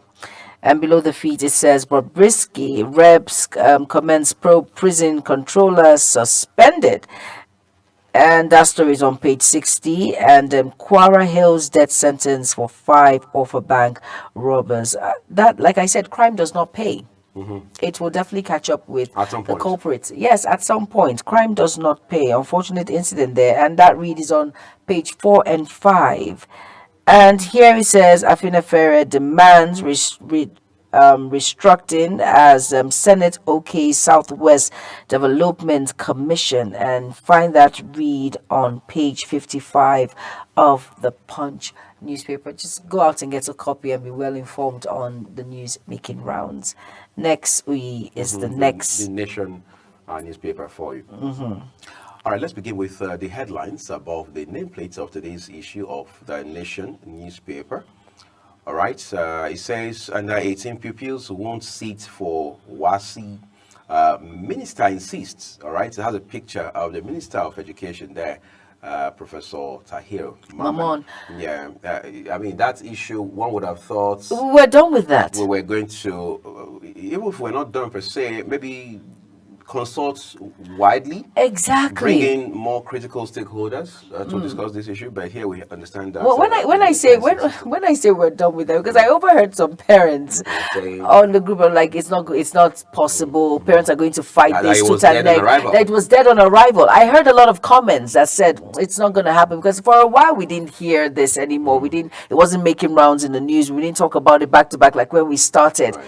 But now I am seeing this. This is for real. Like, he's not going to back down, really. I'm sure there will be a litigation in this regard because what we find most times is that the arguments about a child's rights to go to school, regardless of their age, as long as they meet all the requirements, including those that are academic, will form a very vehement basis for people to want to argue and even consider legal options when necessary. Because, like somebody asked, if my child is 16 and they are eligible to write WAEC, I mean, they can even write and pass WAEC. What do you say about that? You say, no, they have to wait, learn a skill or do other things before they, so that they get to 18 before they sit for WAEC. And you're also going to see parents who can afford it take their children to other countries where this age cap or requirements is not going to be a problem for them. Right? Unfortunate incident. Well, I hope this gets nipped in the bud. I always say that because it should be nipped in as soon as possible, because there are some kids out there who are just 15 and they're in SS2, and hopefully, and you're shocked to hear this, they're going to be home for 2 years. Right. Are you kidding me? I hope this let's be over and done with this. Let's reach a compromise. Parents and of course the Minister of Education. Let's come to and let him see reason. Let's see reason with why he's insisting on this. We really need to see reason. All right, Uyi. All right, so let's see a few other headlines for you. Prisons controllers suspended as probe of Bobrisky's claim begins. Senate passes Southwest Development Commission bill. Jonathan refutes Sanusi's claim on missing $49.8 billion. Military destroyed 897 illegal refining sites in Q3. CGN to swear in 87 as SANs. Why marketers can't purchase petrol from Dangote refinery with 2 riders. Pengassan chief X-rays pricing crisis. House of Reps makes case for marketers. Federal government cushioning effects of reforms, say ministers. 20 million Nigerians get cash support. Petrol subsidy removal has opened sector to investments. Tinubu, Edo will get full support. Okpebholo visits Villa. That actually happened yesterday, and Global Television has that story for you. Ex-Governor Yahaya Bello, not afraid of facing trial, says media office, of course, but then he's already in appeal courts as we speak right now. That's all we have for you from the Nation newspaper. The last paper we're looking at this morning will be the Vanguard. Yes. Newspaper. And like we said, this is the last paper we're looking at this morning. And here above the nameplate, it says, it reads, why some Heritage Bank depositors are yet to be refunded, NDIC boss. And you can find that read on page 19 of the Vanguard newspaper. And still on the Vanguard, it says, Edo Poll, I'll be servant of all, ready to work with opposition. That's Okpebolo receives certificate of return. This day, publisher to military, stop arresting protesters, go after kidnappers, gagging media or stagnant. Democracy, Governor Oyembanji. Now, Nigeria at 64, SGF ministers defend Tinubu's policies amid cabinet reshuffle hint. And below the nameplate, it said, alleged missing $49.8 billion. Why Sanusi had to go as CBN governor. And that's former President Goodluck Jonathan there. And there are 5 riders. And it says allegation against his government cooked up, commissioned to probe allegation cleared his government, and can't cut away any amount of money from government coffers. Dismissed me as CBN governor. Sanusi's replied, Jonathan, have any grudge. I don't have any grudge against you. And it's here below all of that. Flood, how 5 northern states lost 141 lives in 2 months. Very sad there. Like I said, this would have been averted if the necessary precautionary measures were met to avoid, or will I say avert, this flood issue that is making rounds now. Now, Bobrisky, controversial individual. It says federal government suspend prison officers. Christian elders to federal government reverse fuel price hike to avert looming crisis. And you can find that on page 8. Now, sport fans, it says Eguavon continues as Super Eagles head coach against Libya. And you can go out and get the Vanguard newspaper to get well informed on news making round. And that's all on newspaper review, right? And our first discuss of the day continues shortly. Stick around. It's Global Morning on Global Television. Do not go anywhere. The program continues shortly.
Global Morning is your ultimate destination for engaging political and economic matters. I am Uyi Agmofwebe. And don't forget to include social discussions. Tune in every weekdays from 7 a.m. to 10 a.m. I am Queen Agaba. For insightful breakfast ideas, business summaries, sports highlights, international and local news perspective, I am Anthony Momodu. Don't miss the in-depth analysis of current and political issues by the Global Morning team and experts. I am Jumai Manson. Catch Global Morning here on Global Television. Getting on the action. I am Edikan Michael. We are the Global Morning team.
I thank you everyone for staying with us here on Global Television. Let's turn to our first discussion this morning on the program, which has to do with the Bobrisky very dark man controversy, which is just the base of the narrative. But then at the very top of it now, we're hearing that there is a series of probes coming up. There's a probe that has been ordered by the Minister of Interior talking about Dr.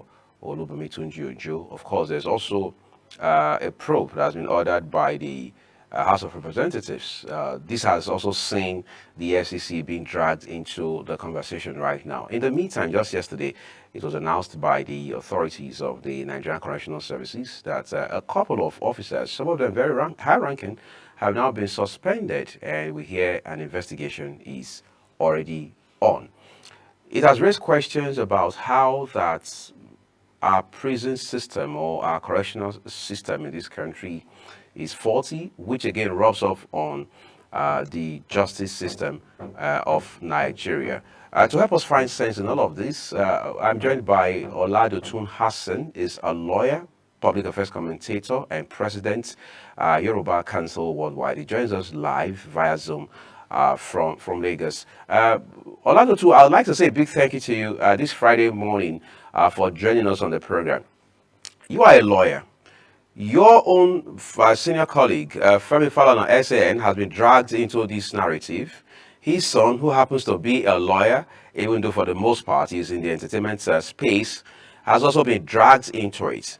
Let's begin with how a phenomenon like Bobrisky, who formally or officially is known as Idris, is becoming so, I won't say popular, but so prominent that the issues around him have now led to the suspension of 3 top-ranking officers of the Nigerian Correctional Services, with several probes now being ordered. Well, we have to acknowledge one fact that this whole scenario was generated via social media, yet unverified, because when somebody makes spurious statement on the social media, you can't clear out to a tangible statement. It's very important we know that very dark man made a wild allegation that Bobrisky Idris bribed some of the EFCC official to reduce his charges for the removal of the money laundering to just only the spraying of cash, the violation of CBN Act, which he was convicted for and sentenced to 6 months imprisonment, and he finished the sentence in that regard. All other allegations to me are yet unverified, because these are just my word for your word.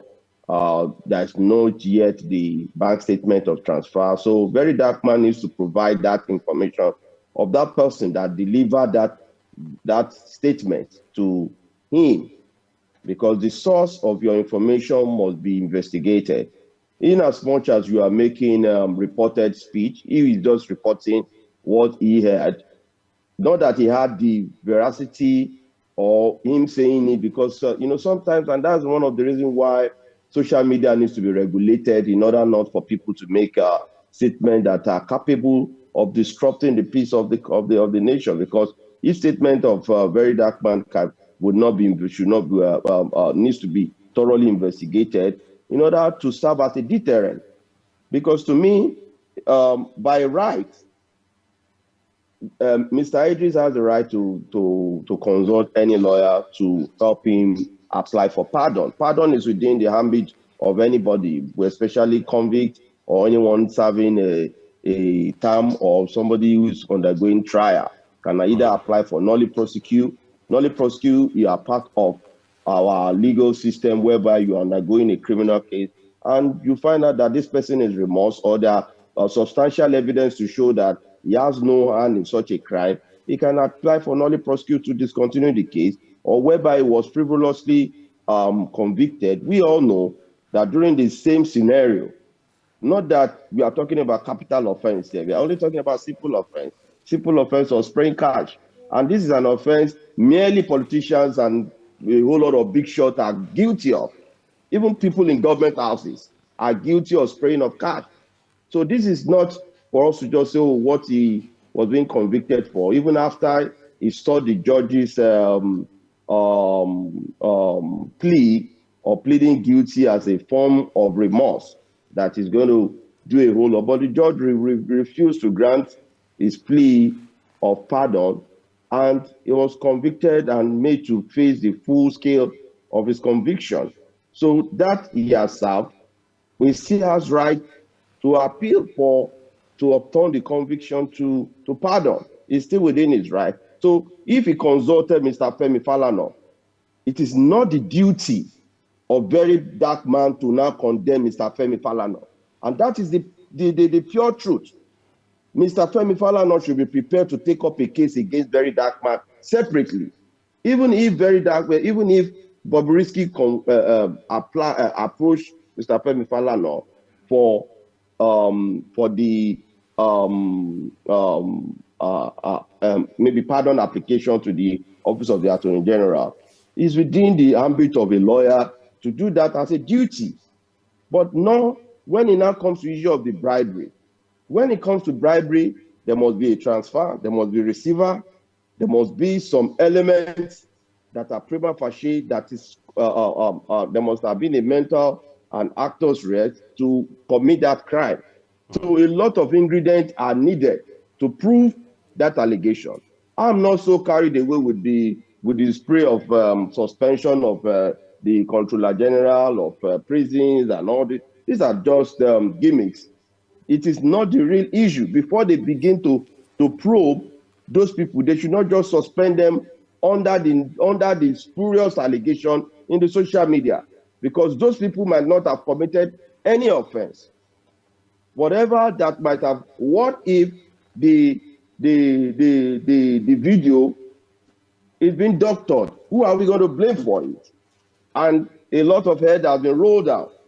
So a lot needs to be done forensically to investigate what very dark man allegation has been. The height of the allegation is the 50 million naira bribe. That is just the crime here that we need to investigate.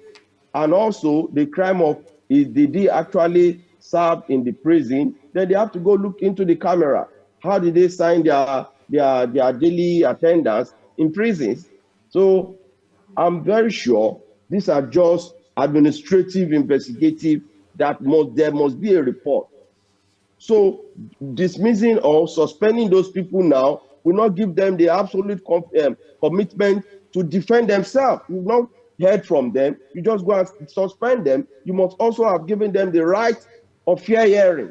Those people suspended have not been provided the right of fair hearing to defend the allegation. So there is a quick fix that one needs to quickly look at, that maybe the government is trying to, at all ends, trying to really protect their image. But they should not lose the meat of the matter that we are talking about human being here. Mr. Bobrisky is an entertainer. He has his own life. He has his own fundamental right.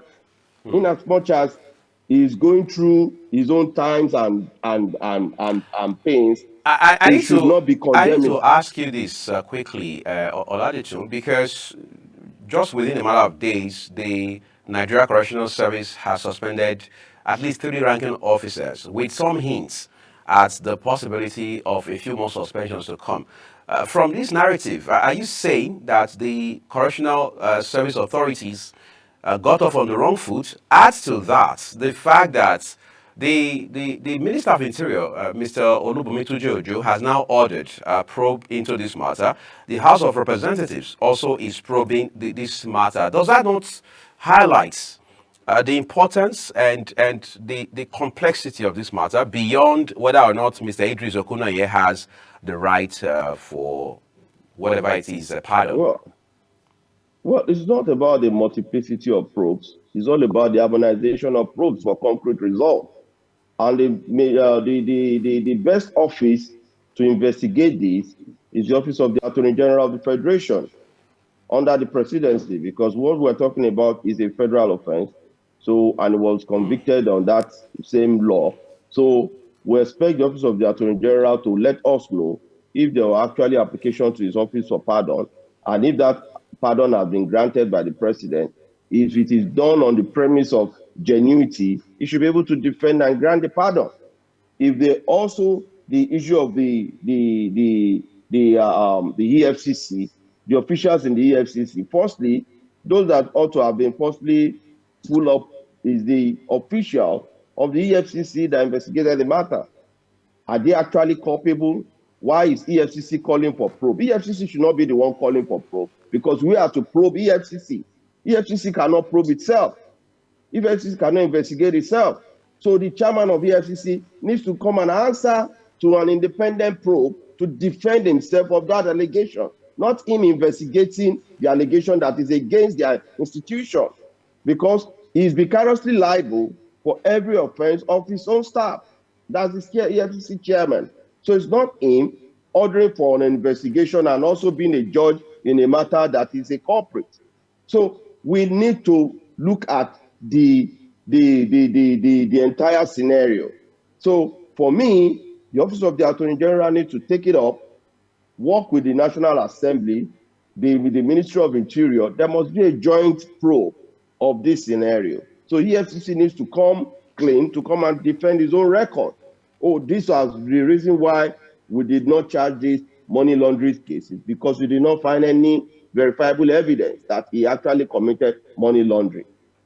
These are reasons why we charged him for the violation of CBN Act, and we proved our case beyond reasonable doubt. I will never compromise.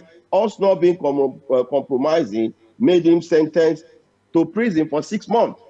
So there must be some defense, not just pulling out people that, because there have been a social media rap. What if there is a scenario that somebody is just wanting the kind of system we have in Africa, you just want to overrate yourself. Oh, I've gone to the prison, or I didn't even suffer, I was even enjoying myself. All this is just not to dampen his own psyche. What if the scenario of no intentions of such really just happened? Maybe a free, unauthorized conversation that is not meant for public consumption.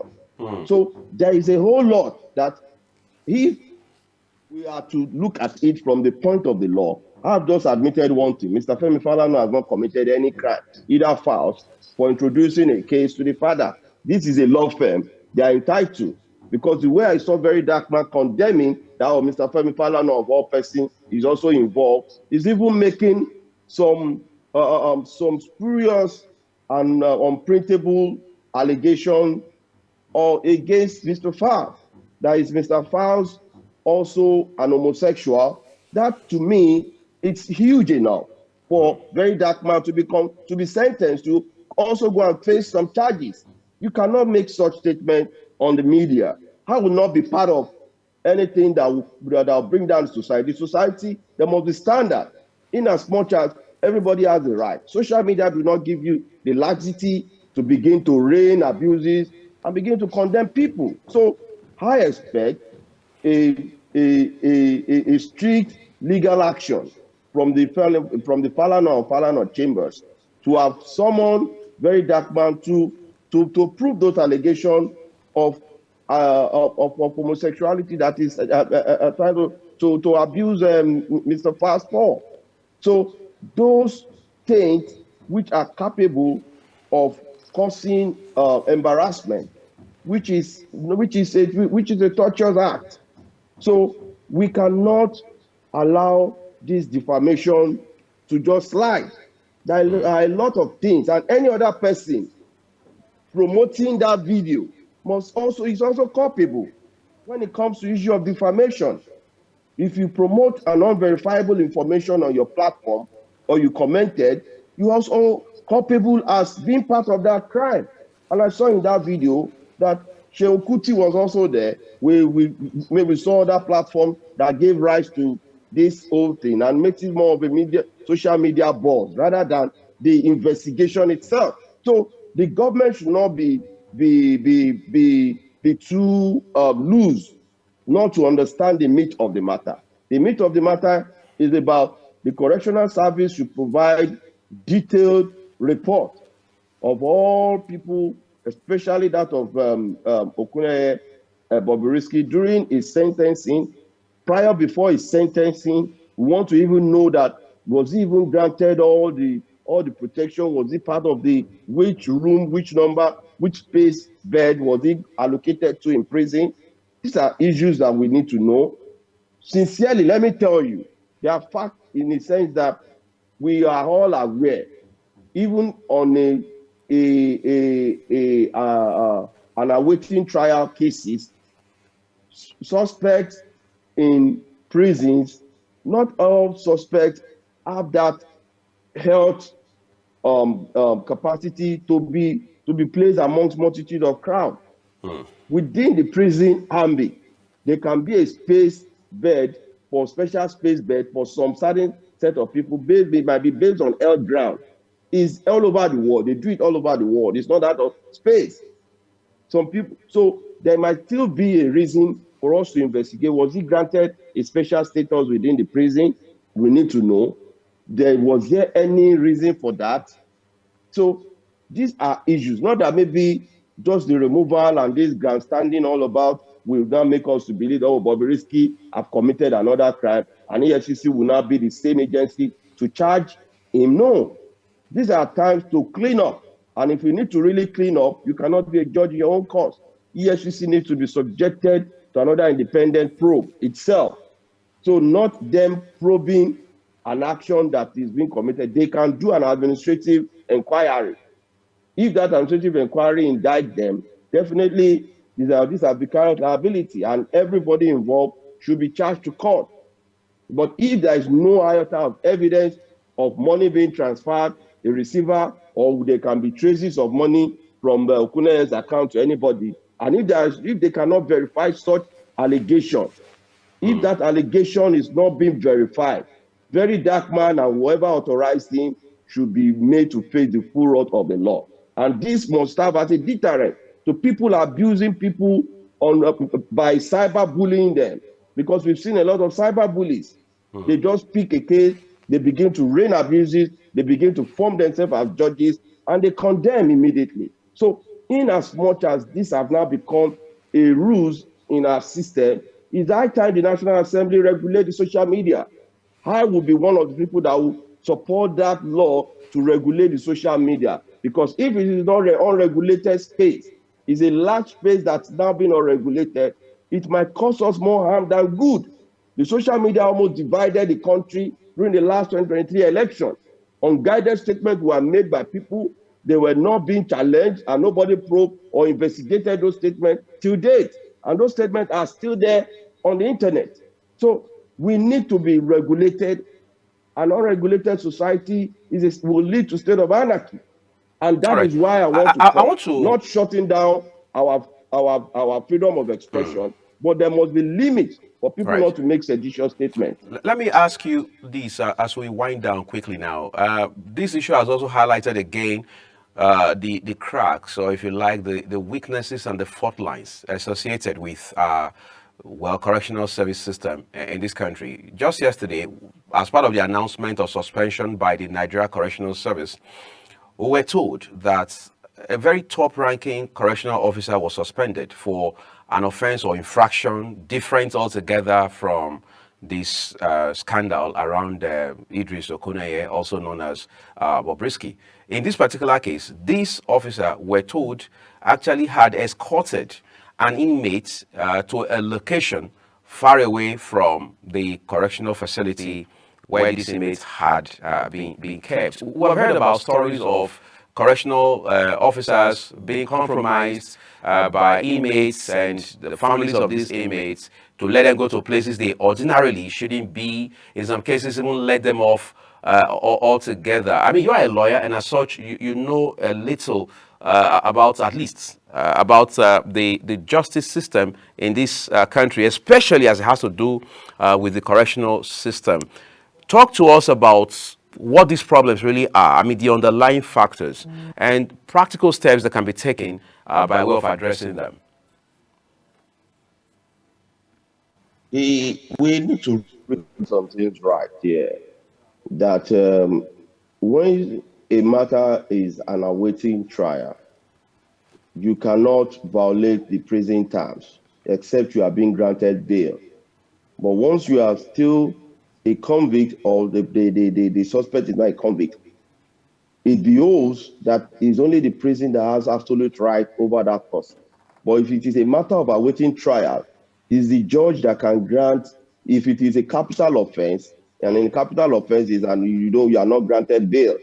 We have a similar scenario in Abba Kyari's case. The judge only granted him pardon, a leave to go and bury the mother and still return back to prison, just for him to be free for that period of time to honor the dead. Although it's an unusual situation, we don't actually have that, because as a prisoner or a person awaiting trial, whatever is your right as human has been taken off from you when you are under you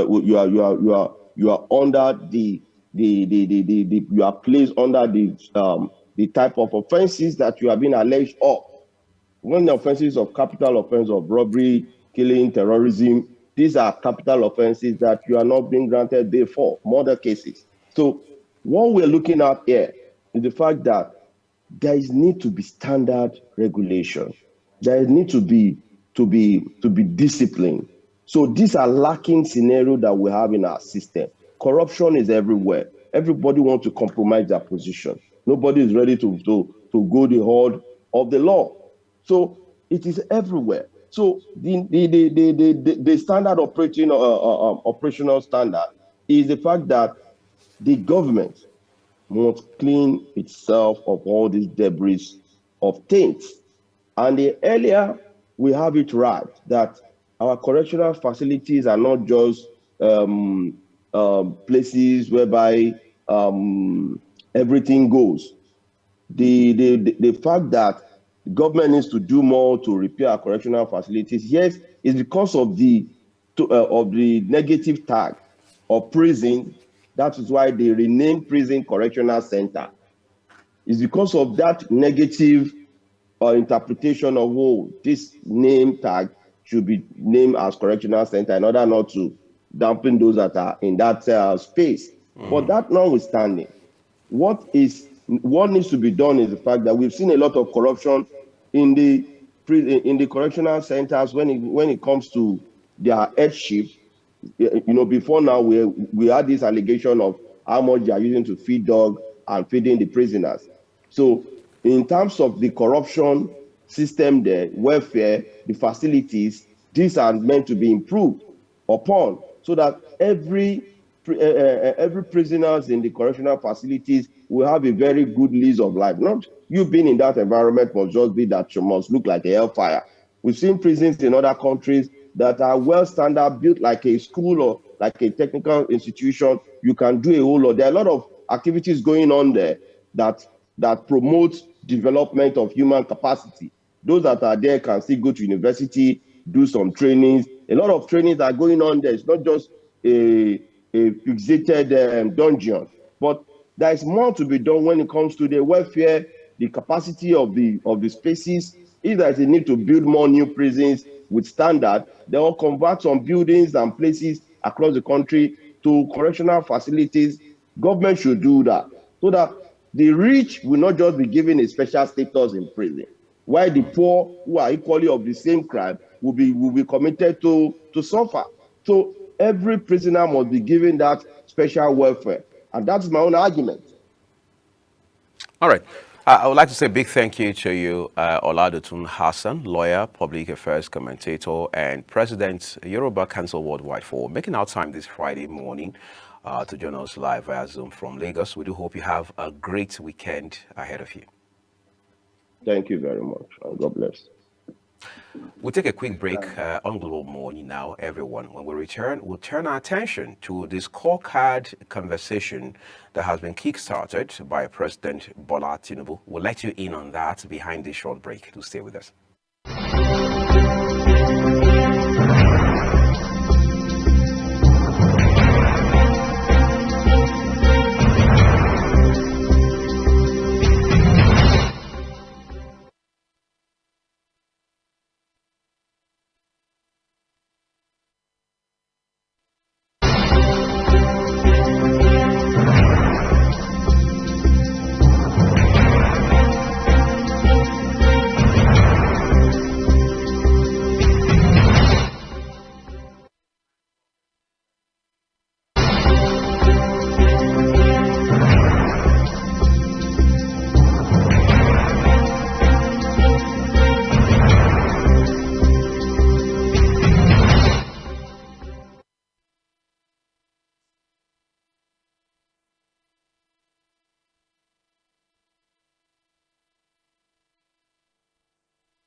Global Morning is your ultimate destination for engaging political and economic matters. I am Uyi Agmofwebe. And don't forget to include social discussions. Tune in every weekdays from 7 a.m. to 10 a.m. I am Queen Agaba. For insightful breakfast ideas, business summaries, sports highlights, international and local news perspective, I am Anthony Momodu. Don't miss the in-depth analysis of current and political issues by the Global Morning team and experts. I am Jumai Manson. Catch Global Morning here on Global Television. Getting on the action. I am Edikan Michael. We are the Global Morning team.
All right, let's get talking about our second discussion, which of course is the last for this morning.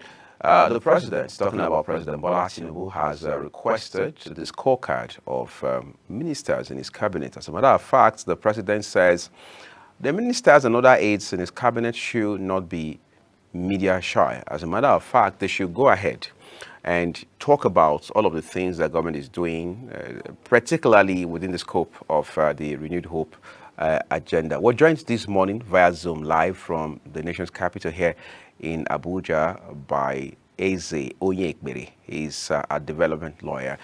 Thank you, Mr. Onyekbere, for making our time to jump in on this conversation this morning. First off, would like to apologize for holding you down on Zoom for about a quarter of an hour. We sincerely apologize for that delay. But let's get right to it.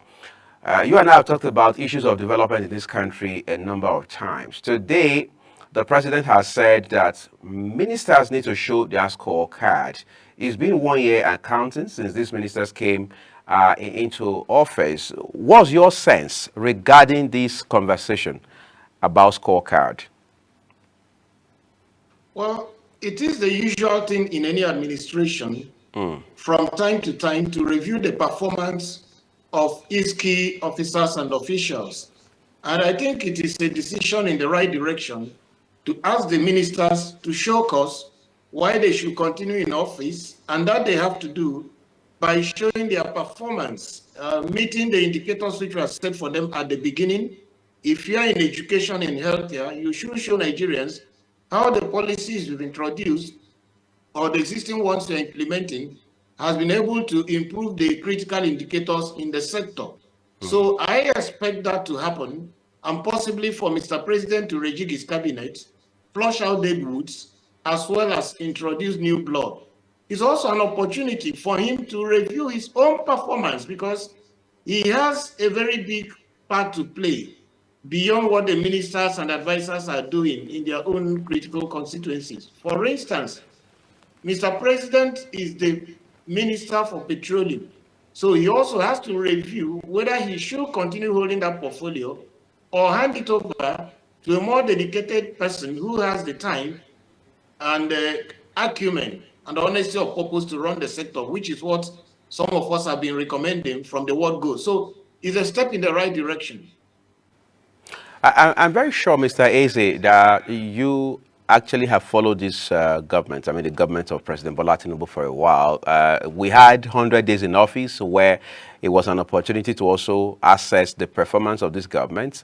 And not too long ago, these ministers took turns over a course of several days to present their scorecard. Many Nigerians at that point also intervened. I mean, they shared their opinions about the scorecards of these ministers. You used the term dead woods a while ago. Would you be kind enough to share insights as to some of these ministries that may not have been performing as expected? Well, the Ministry of Petroleum Resources stops the bill. That's the Ministry of Petroleum Resources. The fuel price increases, the fuel that is not available, we buying at the black market, and all the challenges about stealing of petroleum, crude oil, which is in hundreds of thousands of barrels a day. That's number one. You look around, ask yourself whether education has improved, or there is anything you can call the trademark of the new minister, other than proposing that young men or children, people who are not up to 17 or 18 years should enter the university. Look at our health indicators. Is it improving? Is maternal and child mortality and morbidity reducing? Are we getting properly treated? Look at electricity. Who is the Minister of Power? Whatever he calls his name. Are we getting access to more electricity, or simply slamming us with tariff increases? You look around, the standard of living of Nigerians has plummeted since the current administration. So it is multidimensional. It's not just one ministry. Yes, I may have named 1, 2, 3, or 4, but there is a lot of things that needs to be done. Look at even the management of monetary policy. Are we getting it right? Why is inflation increasing despite all the tightening being done by the central bank? Look at the fiscal policy. How is it harmonized with trade policy and monetary policy for our economy to begin to bounce back to, have that resurgence? So a whole lot is wrong. Look at the security apparatus. The National Security Advisor and the service chiefs, we've had all our phones and had them linked through the registration we did. We had NIN, we had BVN, we had everything. Still, people are being kidnapped on a daily basis, and phone numbers are being used to demand for ransom, and nobody is being arrested. People are even asked to pay money into bank accounts, and nobody is being arrested. So it's a more or less a collapse in terms of governance. So to be even be able to single out 1 or 2 sectors may be a mistake. So something fundamental needs to be done to reject the system. Okay, we are discussing the executive. What of the legislature? Are they doing well? The kind of leadership that will tell Nigerians to be demonstrating and getting angry while they're eating? Or is it the judiciary, which go to court now is like to mock you? I mean, somebody deliberately steals your property, rigs the election, looks you straight in the face, go to court, and those who went to court were simply abused by the judicial system. They didn't get justice. So all these things, we need to do it in the legislature. We need to do it in the judiciary. We need to do it in the executive. Nigeria is descending is like a race to the bottom. Everybody in every sector is like descending. Nobody is climbing up in a race to the top. So that's a critical challenge. All right, let's talk about something else challenging. When President Bola Tinubu came into office on the 29th of May last year, many persons had looked forward to him bringing on board as part of the team to work with him, people with proven track records, experiences under their belt across different critical sectors, even up to the CBN governor, for instance. When you look back today, Mr. Yekberi, 1 year and counting into the life of this administration, would you say, I mean, give or take, that President Bola Tinubu had picked the right person to do this job? I mean, given what you knew about them at that time as against what you're now seeing today. One of the ministers, before he was appointed, if you go to Google and type his name, all you see is information, negative things of Abacha loot. One of those ministers has been heavily associated with the bandits, and is now more or less controlling the Ministry of Defense. And a lot of them have corruption cases hanging over their neck. All right? Is it the person who is the chairman of the ruling party? Or is it the person who is in charge of the Senate that EFCC was inviting?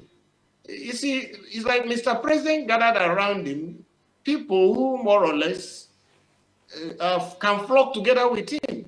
And with utmost respect, these people are nowhere as the men of high capacity, high caliber, in terms of knowledge, in terms of integrity, in terms of honesty.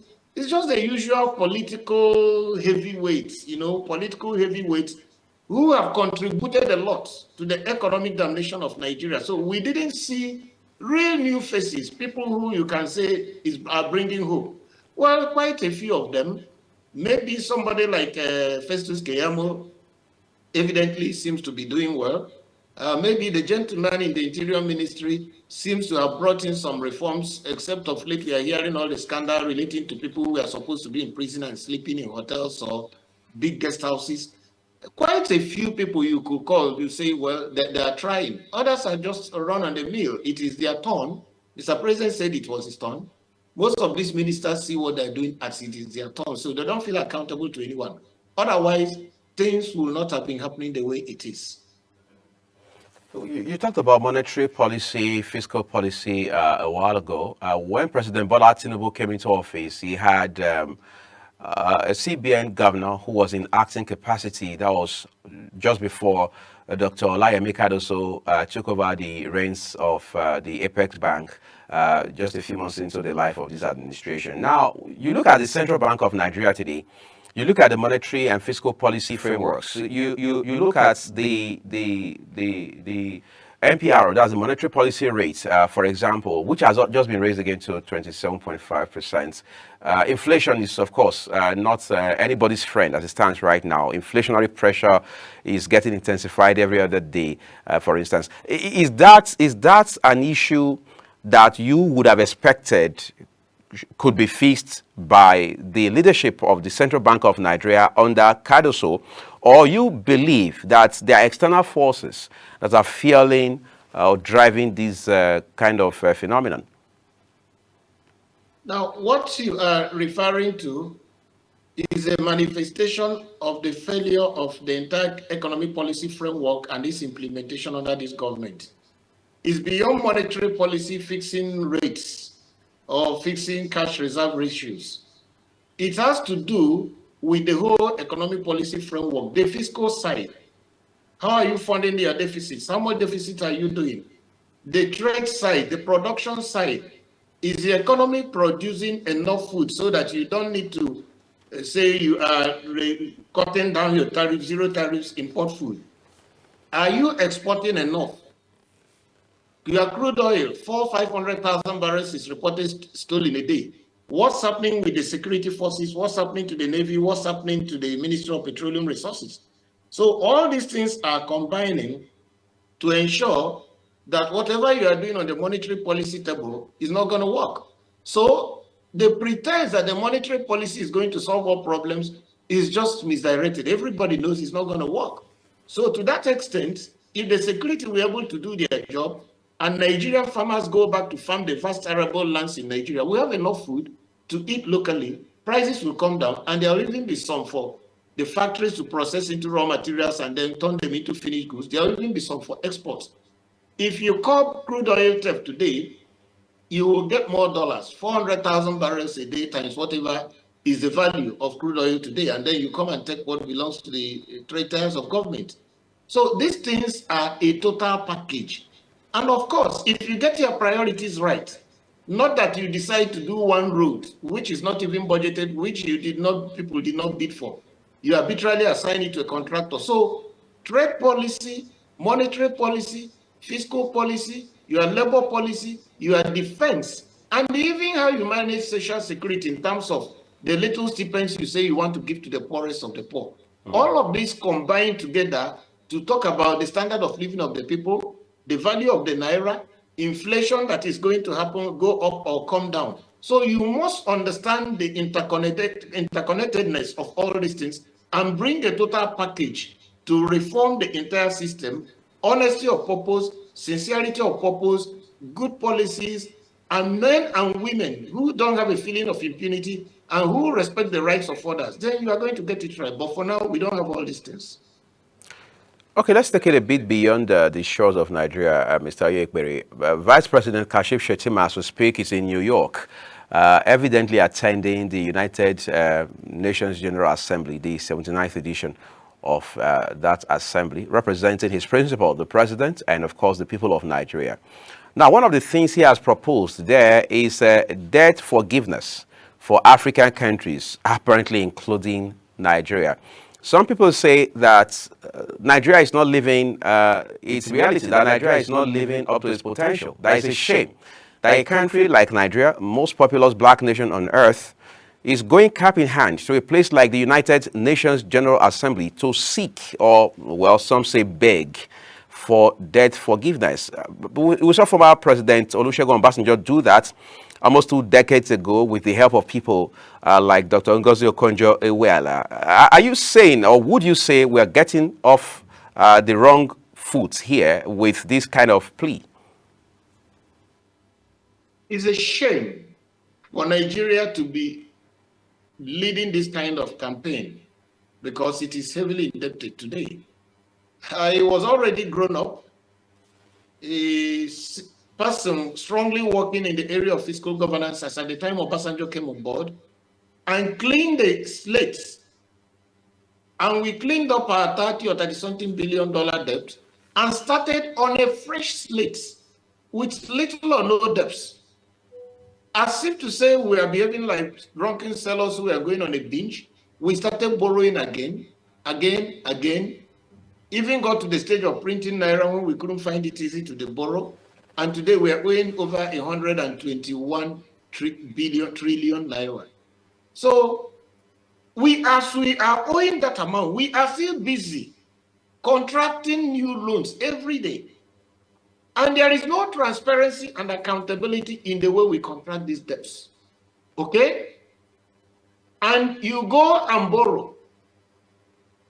And you are not living like somebody who is heavily indebted, who can't even feed his family or pay for his wife and maternity or the immunization of his children. You buy yourself a new presidential jet, buy yourself a yacht, for the first time put money for cars for your wife in the budget, use 21 billion naira to renovate a house that's already existing, inflate the contracts of 4 manners of roads and public buildings. And you expect another man who is watching you, who has full knowledge. They all have embassies here. They read our newspapers, they watch our television, they do the calculation of the exchange rate and tell themselves that these things we are doing is not the way it's done in their country. And you live larger than life and expect somebody else to forgo his taxpayers' money. Yes, I would have said, forgive Nigeria, particularly its debts, on behalf of the poorest of the poor. But there is no guarantee that if you forgive it again, that the current leadership will not go back and borrow. I have one thing I tell Nigerians most of the time. We borrowed billions, for instance, for girl child education in the north. The education of the girl child in the north is not coming down. It's not getting better. The indicators are not getting better. Over 7 billion borrowed, drawn down, spent. We borrowed money for the Great Green Walls project. All you see is SUVs and big houses in Abuja. Where are the trees that they planted over the Sahel belt to wait the incursion of the desert? You borrow money simply for immunization of your children, for child and maternal health. Where are you putting it? The indicators are getting worse. So every man or woman who borrows must pay. I used to advocate debt forgiveness. But debt forgiveness must not be given to people who are rascally and petty responsible. They have to put the agenda on the table of assuming we are forgiven today. How do you stop that recklessness of borrowing money and looting the money and not know deliverables? Of course, the person who lent you the money is not going to mandate you how to spend the money. You are a sovereign nation. You claim to have elected leadership. So it is up to you to have rules of what to do. So I will say, I will only support debt forgiveness for Nigeria on the condition that we have a transparent, accountable system of debt management that is bound with popular participation. For instance, if you were to borrow, I expect the executive to put it on the table before the legislature and publish it to say, no, all Nigerians, that we want to borrow for ABCD. And let there be hearings in the legislature for Nigerians to say whether they want to borrow or how else we can fund. And when the money comes, you place it on the table, tell everybody the money has come. This is where we are doing. You give account. Look at even the quarterly budget reports that the Fiscal Responsibility Act says should be done after the end of every quarter. 30 days after the end of the quarter. Tell us how you spend budget money. The last one on their website is third quarter of 2023. And we have gone almost 3 quarters in 2024, not a single one, not the final one of 2023. So imagine people who have this mindset. They are gods, they're unaccountable to anybody. You want to continue borrowing. If you want to borrow, be prepared to pay. If you want debt forgiveness, be prepared to open up. Since the people who gave you the money cannot force you, open up before the taxpayer of Nigeria. Open up before those you claim to represent. Otherwise, I'm not in support of any such gift to a set of people who don't believe they owe the electorate any duty. It doesn't make sense. I mean, you've spoken a lot about the situation of Nigeria, many of the issues, economic and social, some of them policy specific. I want to raise 2 concerns quickly, and I'd like you to react to them. On the day that Dr. Olayemi Cardoso was being screened by the Senate, Senator representing Edo North, Adams Oshomole, stood up and said that he would want to appeal to President Bola Tinubu that he should, by all means, ensure that he listens as less as possible to Bretton Woods institutions, all right, whether it's World Bank or IMF. Because according to him, their incursion into policy framework in Nigeria has done more harm than good, all right? Some have also said that we need to look at the model that countries like China have used. For example, they said for a couple of decades, China had shut down its borders, looked inwards, and then today it has emerged the largest, second largest economy in the world. Do you subscribe to these positions? Yes and no. It is not about whether you listen to Bretton Woods institutions or not. It's about the fact that when somebody is advising you, you do not throw away your own mind. You also, God gave everybody, okay? You've got a head, you've got a heart, you've got the ability to reason. So if I advise you, it is up to you to sieve out what is not good for you and take the ones that are good for you and sieve out and throw away the ones that are bad. So you cannot be pleading is IMF for this that did it to you. We've had opportunities to grow our economy, especially when we have challenges like we have today. But at every hour, we have thrown away those opportunities. For instance, when the senators were buying cars, if they must buy new cars, what stopped them from buying locally made or assembled cars? If the president is buying cars or SUVs, what stopped him from leading from the front? The best way to launch a made in Nigeria product is if you lead by example, whether you are dressing or in the cars or in the food you eat. And there are opportunities to do that so as to save this foreign exchange. Look at what is happening today. There is still a debate as to whether to stop fuel importation. At a time, everybody knows that the Dangote refinery now has the capacity to supply all the petrol and diesel needs. All that the federal government and the regulatory agencies in the oil industry will have done is to enhance regulation of that particular refinery. Ensure it is not overcharging Nigerians. You have a template, you know what other refineries are producing across the world, and you should be able to benchmark what is producing in terms of price and quality. We were all happy that if this refinery comes on board, we were spending 30% of our foreign exchange on importing PMS, diesel, and other things. So when you cut that out, you have more foreign exchange to reserve, which will help stabilize the value of the naira. Nobody's discussing that. All we are seeing is cabals and the president and the current economic team keeping quiet instead of promoting what is done here locally. So it is a question of men and women in the corridors of power who don't understand the historic challenge that we are backward and that we need to take urgent and critical steps to begin to live like others. So for me, it's about the leadership. If we get the leadership right, everything follows. All right. Talking of leadership, let's bring it back home now. Some months ago, Dr. Betta Edu was suspended. Before then, obviously, she had been Minister of Humanitarian Affairs and Disaster Management. Up until today, there is no minister for that ministry. And then you go to the Ministry of Labor, where we had former governor of Plateau State, Samuel Dalong, who had left office to take up his Senate seat. He also came out recently to say that it's disappointing and having adverse impact on his people that there's no minister from his state to be in that ministry, or the fact that there's no minister in the Ministry of Labor.